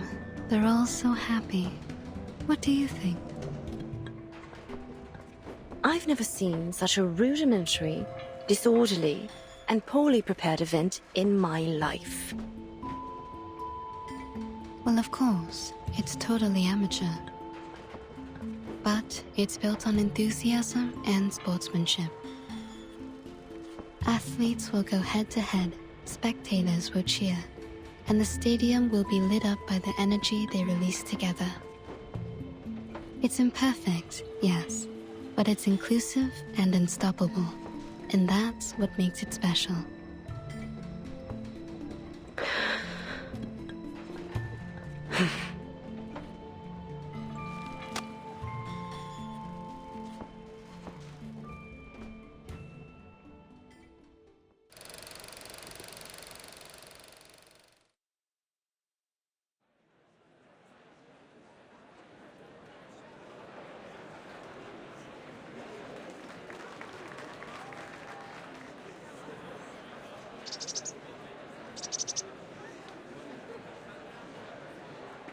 Leave it to me, Dal.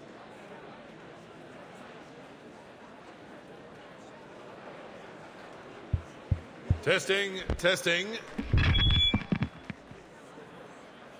Ladies and gentlemen, your attention please. Today marks the beginning of the London Uluru Exhibition Games. As you can see, the weather isn't looking great. The smog still sits heavy in the sky.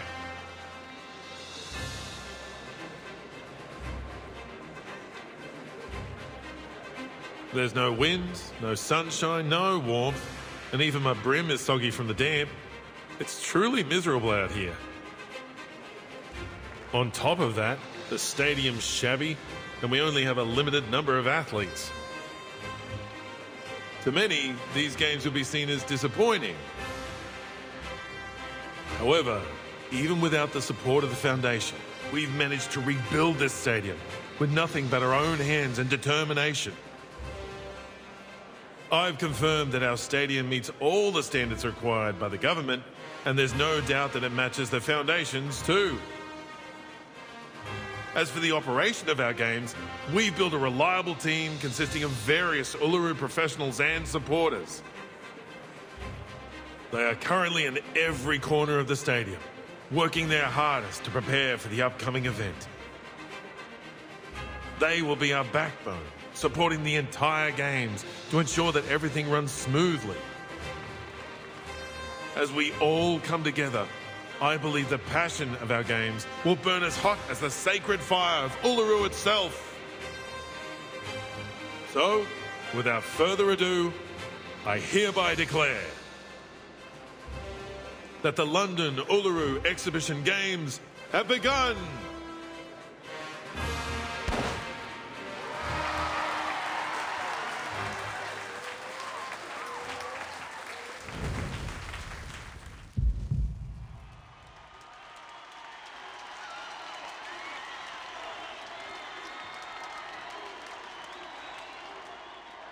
Miss Toothfairy, we don't have enough judges for the Winged Key Archery. Friends has been put on to umpire 2 events at the same time, so we left to do the other one. 2 events at the same time? The other event starts tomorrow. He must have mixed up the schedule. Get him to come back. All athletes participating in the 1500-meter weighted run, please report to the 3rd preparation area. I repeat, please report to the 3rd preparation area. Excuse me. I lost my name tag. Can I get a new one? Certainly. Go straight ahead and take the first left to get to the player office. There's a girl called Flutterpage in there. Show her your ID and she'll give you a new tag. I'll take you there. Follow me, friend. Sure. Thanks. Oi, hold on a minute. Friend, why haven't I seen you before?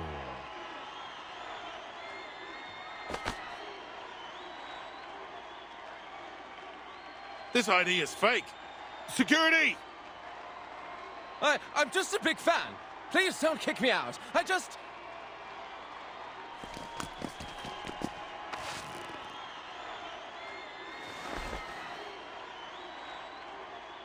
Tooth Fairy, my doll.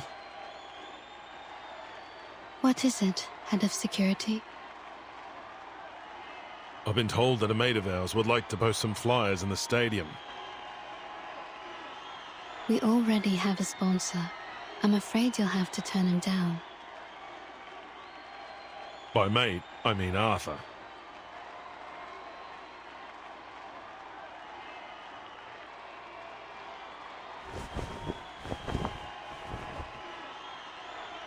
Has he been sitting all this time under that banner with his machine? Yeah, he's using it to show everyone what can happen if they breathe in too much smog. I don't know if I should call him wavering in his principles or completely stubborn in them. Arthur's always been a righteous official. He truly cares about the people. He's tough, tenacious, and has a powerful ability to influence others. You sound more like an official than he does.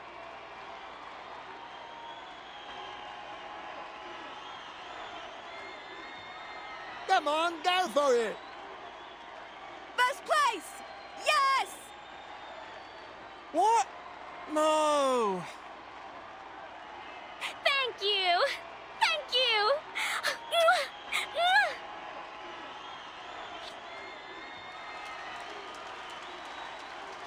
Not even the smog can stop the people's enthusiasm for sports. No matter the obstacle, they will always find a way to enjoy it. I suppose Mr. Fogg is still refusing to take one of Flutterpage's sheets? Of course he is. Arthur said he'd never run away from the smog. As Fogwalker, he has to confront it. He's stubborn, just as you said. Floor ritual competitors, please report to the 5th preparation area. I repeat, please report to the 5th preparation area.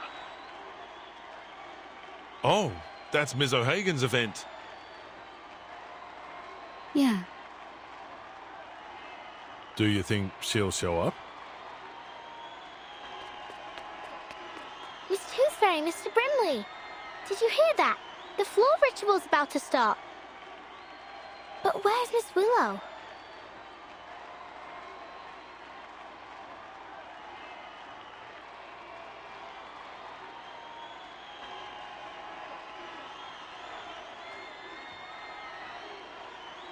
Go check the floor ritual venue flutter page.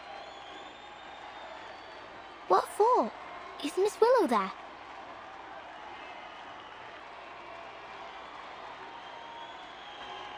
She's there, isn't she? You'll have to go there to find out.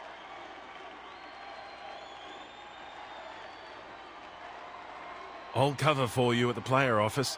Just go, little tacker. Go on then.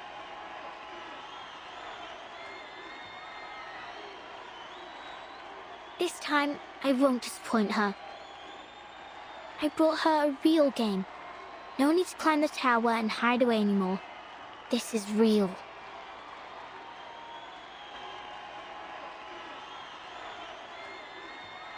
See you later.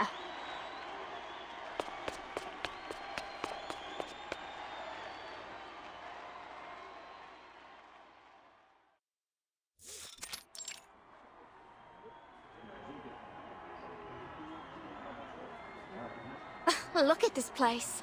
You could find a better venue at any school in the city. These games are really something.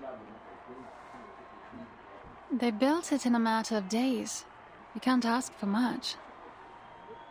Oh my! It's an honor to meet you, Miss Bartley.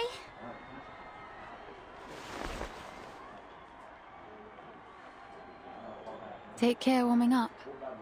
You wouldn't want to get hurt just before the competition. You're very kind. Thank you.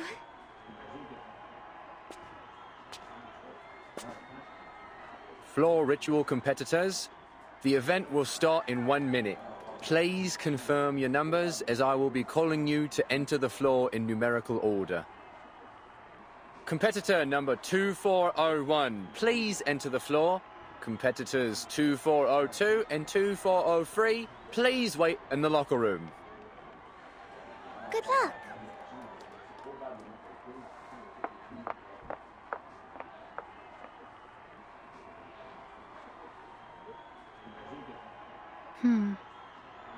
What about Charlotte?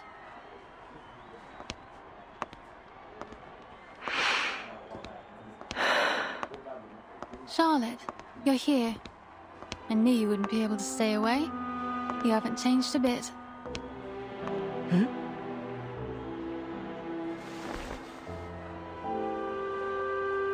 What do you want from me? What do I want?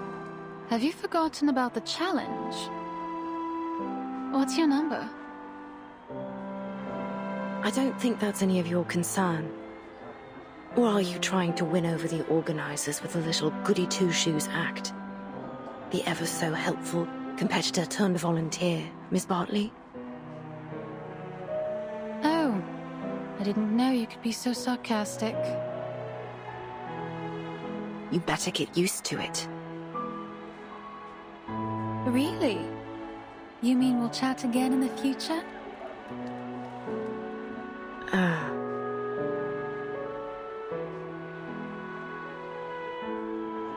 I'm not the Charlotte you used to know. Stop trying to bond with me.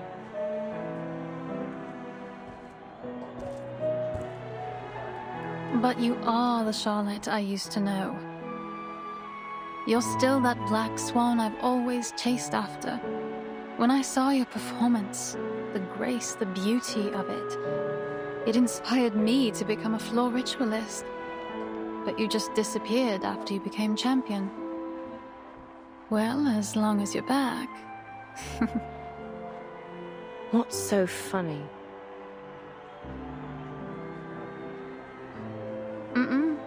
See you on the floor.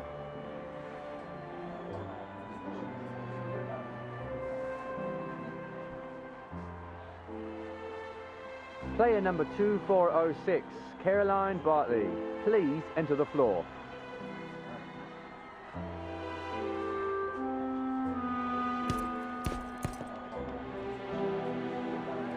Time for me to head in too.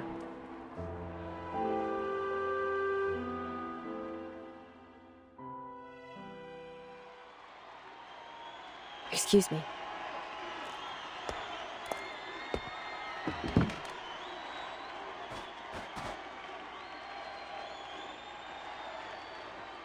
Player number 2406, Caroline Bartley, whenever you're ready.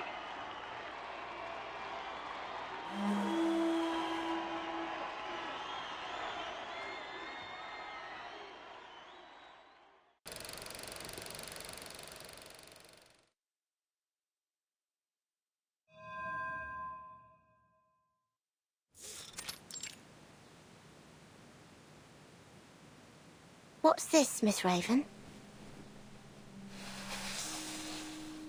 A seed that will settle in your heart and soon grow to be your closest friend. Its roots will stretch all the way from Australia to the soles of your feet, and together you will make the music to your floor ritual. Now, my dear, listen closely. Listen to what it has to say. Listen. Hold it. Feel it. Let it know who you are. It isn't just a piece of wood, but a mouthpiece passed down through the ages. It allows us to understand what our God hears during the ritual. It doesn't look all that special to me.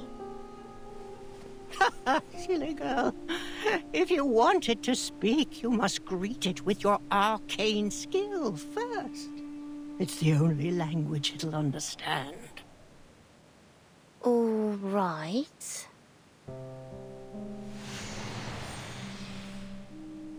It's responding.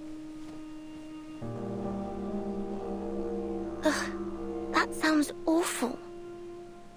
That's because you greeted it awfully. I greeted it awfully? You mean the fluctuation of my arcane skill wasn't stable enough? Yes. Speak to it politely, and it'll respond with politeness.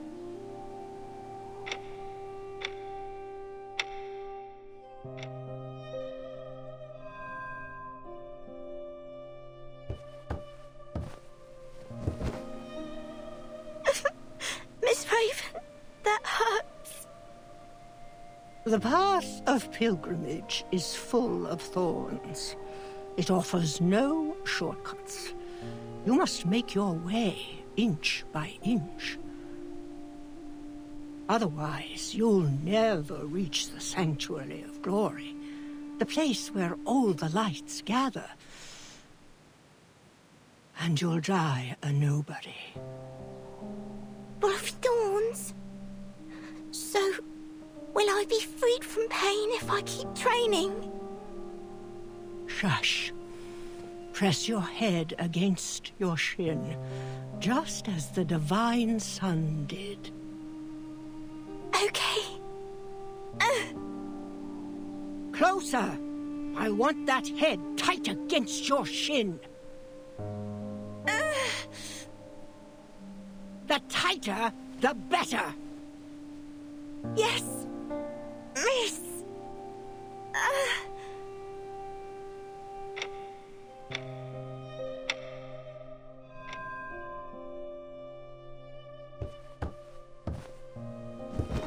Confusion. Sadness.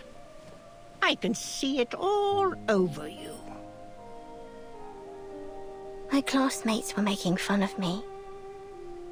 They said I was using the training to avoid my duties. They said I never do anything with them. I've skipped classes, sports days, and the summer outing. They said that all I do is train to be a clown in a show. Miss Raven? Can I take a break? Just for today? I want to spend time with my classmates. No, no. You made a promise, remember? Yes.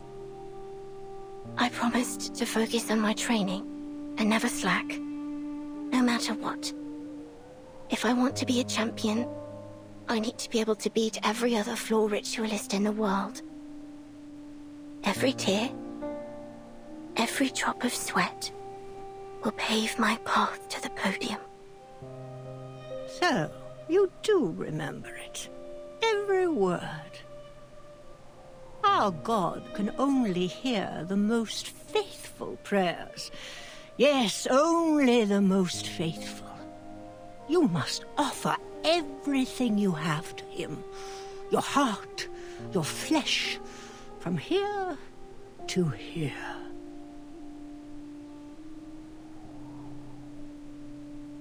If you can't do that, you'll be surpassed and never win the attention of our God. If that happens, you'll be completely forgotten, like you never existed. Is that what you want? No. Then what are you waiting for? Begin.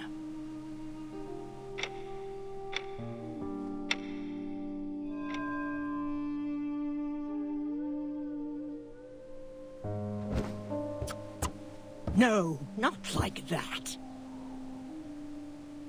Why? This element will score me points. Yes, but not enough. Not enough? Then they should revise their scoring system. By not enough, I mean it's imperfect. Unfaithful. Our God won't hear you. Are you unwilling to try a better element, or simply unable to? Oh, please. I can do any element without even trying. Then show it to our God. I've got it. Stop nagging me.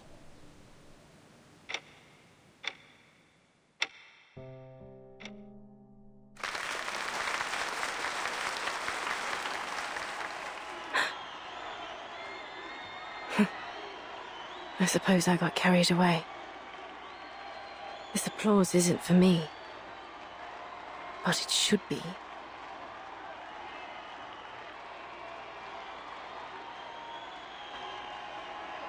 What distracted me? Must have been that graceful element that Caroline finished perfectly. She had it down to the smallest detail. In that way, we were like sticklers for detail. That's why.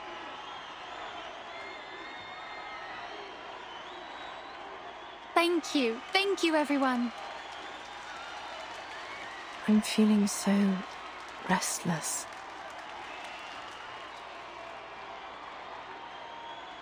Player number 2407, Anna Smith, please enter the field.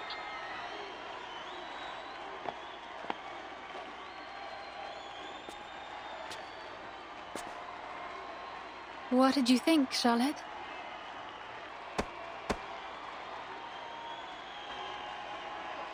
Well, you certainly haven't skimped on your training these past years.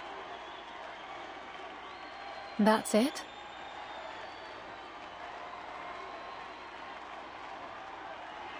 You're better than when you were 9. I'll give you that.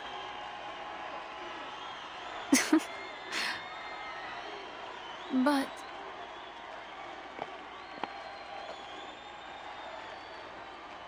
Are you sure you saw my performance clearly? The smog's rather heavy.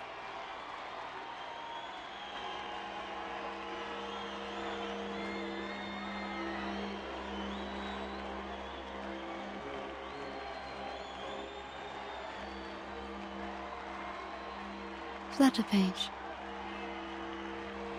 Miss Tooth Fairy, Mr. Brimley, good timing. Just in time, eh? Well, we wouldn't want to miss Ms. Willow's performance now, would we? The lady doing her routine right now is called Anna. It should be Miss Willow next, but I can hardly see a thing. True, the smog's too heavy. Hopefully, it'll clear before Miss Willow comes out.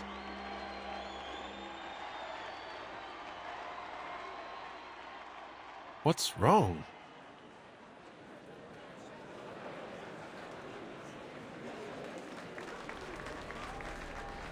Was she stuck?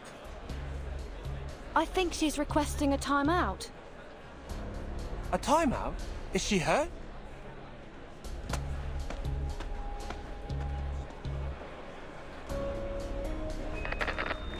Silence, please.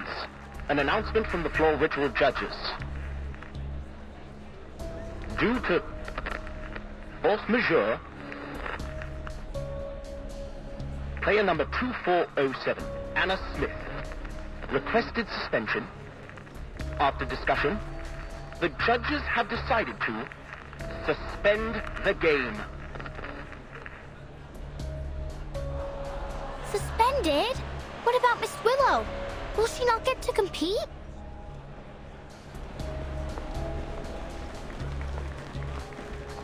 Suspended? We gave everything to hold these games. How could she just back out like this? I heard that a winged key archery player got injured. Maybe that's why. What, so we're supposed to just leave? The games have hardly begun. Miss Tooth Fairy, what should we do? Miss Willow is next. It'll be such a shame if she can't play.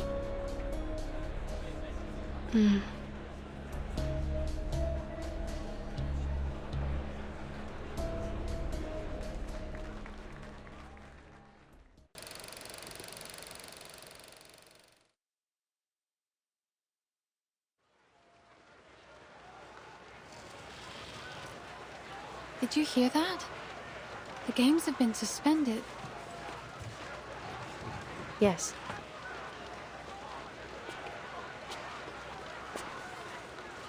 I suppose we should head home and wait further notice.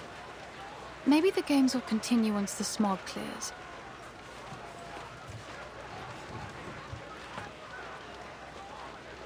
What?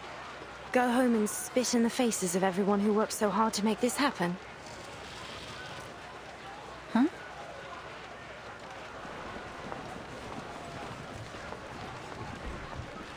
No.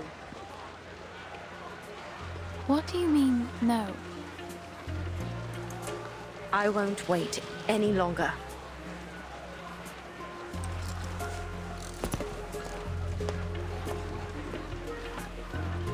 Charlotte.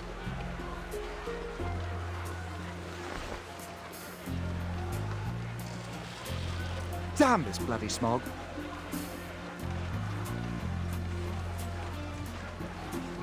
Wait! Everyone! The games aren't over yet! But the competitors aren't even competing. What's the point of staying? Oh, why don't I go and dance on the floor instead? Everyone, please return to your seats. Player number 2408, Willow. What?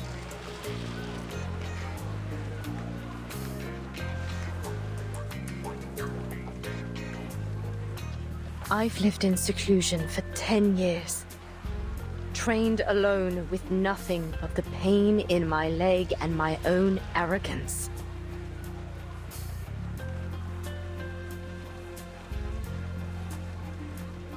Therefore, on this day, on this floor, I will perform without care for what anyone thinks.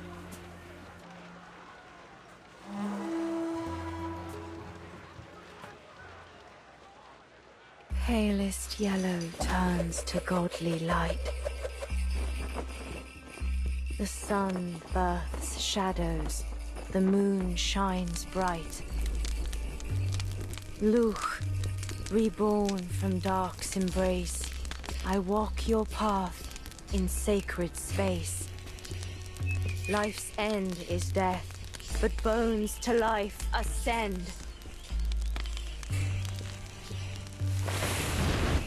Luch, before me, from underworld I wend.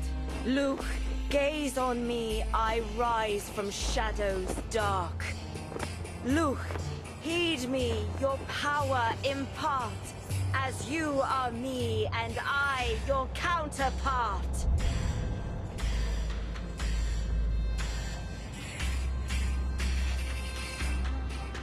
The smoke is clearing. Everyone, come back! The games are on again! There's something there. There in the smoke.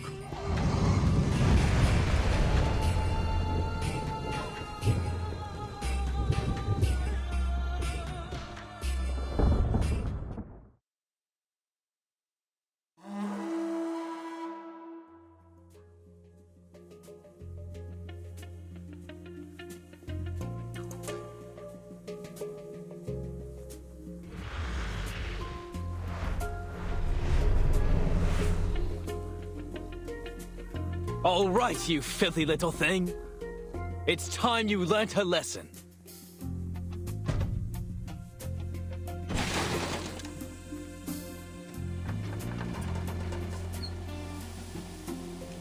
You are under arrest for the pollution of the sky, as well as 15 crimes in violation of the Public Health Act. Take a good look around, because before long, you'll be rotting behind bars.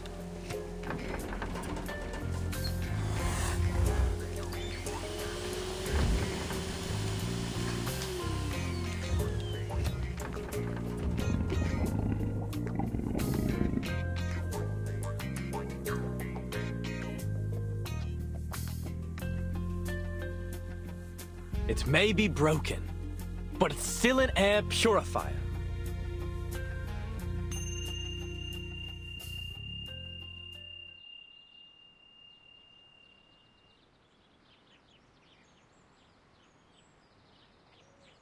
That's all from me.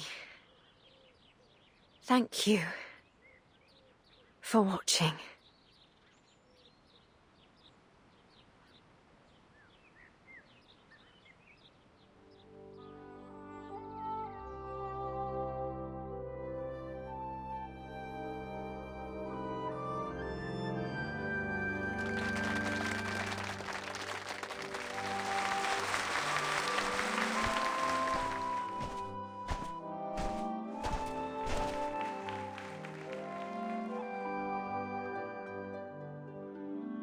Yay!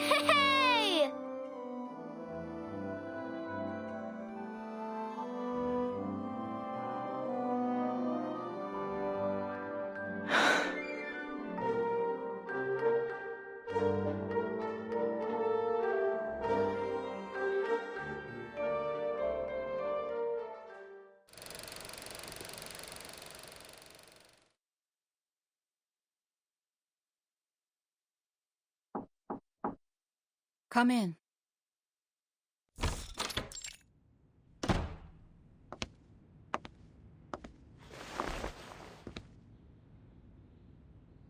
Madam Z, here's the report from my mission.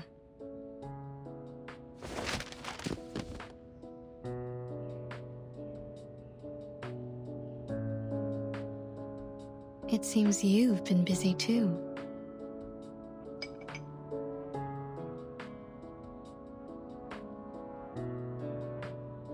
Even though we've confirmed connection between societal turbulence and the storm, there is no time to catch a breath. Once chaos breaks, it will be the end of another era. But we can't resist the inevitable. All we can do is maintain order, to postpone it as long as possible.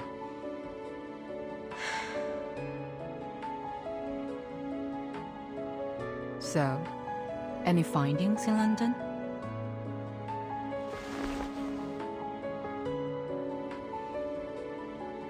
A Walpurgis tooth from the Black Fog, and the last baby tooth of a child. Very rare, even for my collection.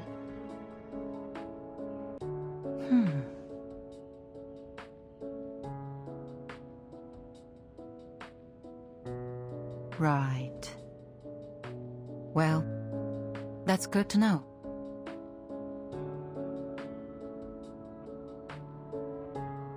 I heard the London branch is still trying to replicate the ritual that was carried out at the exhibition games. What was that?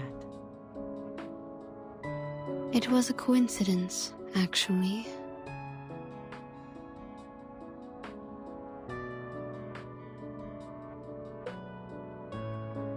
After analyzing the live sample provided by Mr. Fogg, the London branch concluded that the Walpurgis is a mutant of the Kahare, a critter species that's been extinct for centuries.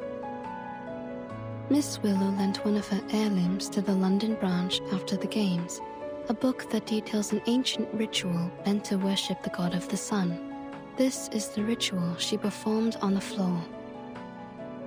But when Miss Willow performed the ritual again in front of the Walpurgis, nothing happened. My guess is that, since the Kaharaith disappeared, the ritual fell out of use and became fragmented over the years. Her version of it is probably incomplete. The conditions must have happened to align at that moment to allow the ritual to work. It could have been any combination of things. Miss Willow's dancing, the music from the didgeridoo, the fire from the torch, the magnetic fields around the stadium. Or perhaps it was all of them. The ritual also happened to have the power to capture the Walpurgis, which put an end to the heavy smog in London. It makes sense, really, that a ritual used to worship the god of the sun would capture a monster that covers the sky and plunges everyone into darkness. In conclusion, the ritual's success was a near unrepeatable coincidence. An endangered critter and a long-forgotten ritual. I guess that's why humans are always sifting through their past. There's always wisdom to be found in history. It's gone bitter. I should have finished it earlier.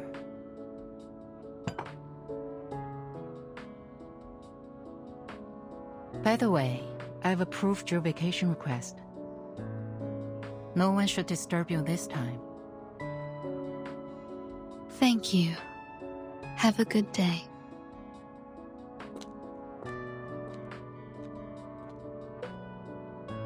Milk candy makes me miss the rabbit candy back home. Well, at least it goes with the tea.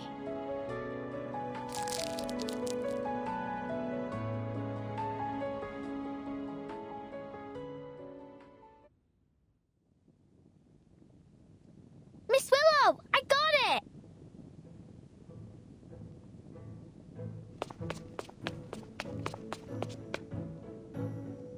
Look, the Foundations recognize our games. Here's your invitation and our tickets. I suppose your flying does come in handy after all.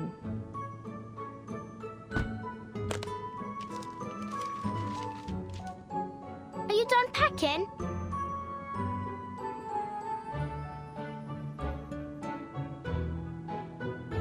Ain't you taking this medal with you?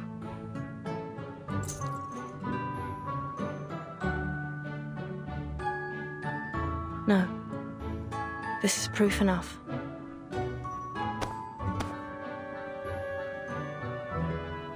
But that medal's for the winner of the qualifiers. Oh, please. They're just qualifiers.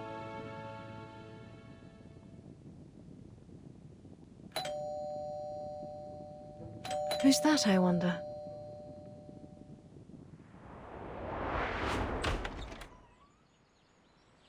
Wow, what happened to the garden? It's beautiful. Ms. Willow's put a lot of care into it ever since she won first place in the qualifiers. Ah, Charlotte, ever predictable.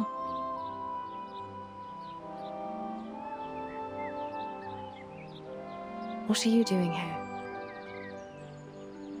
We want to invite you to join us. Let's go to Australia together.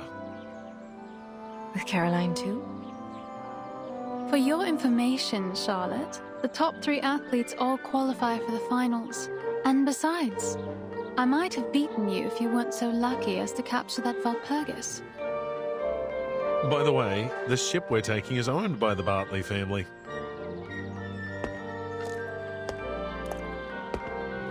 What? So, Ms. Bartley said she'd arrange a presidential suite for us. A presidential suite? Like, for presidents?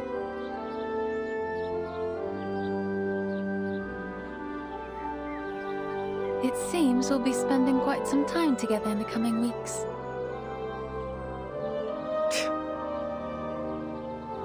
But which one of us is a president? It's Caroline, ain't it? It must be. Would you shut your mouth? You can't scare me anymore.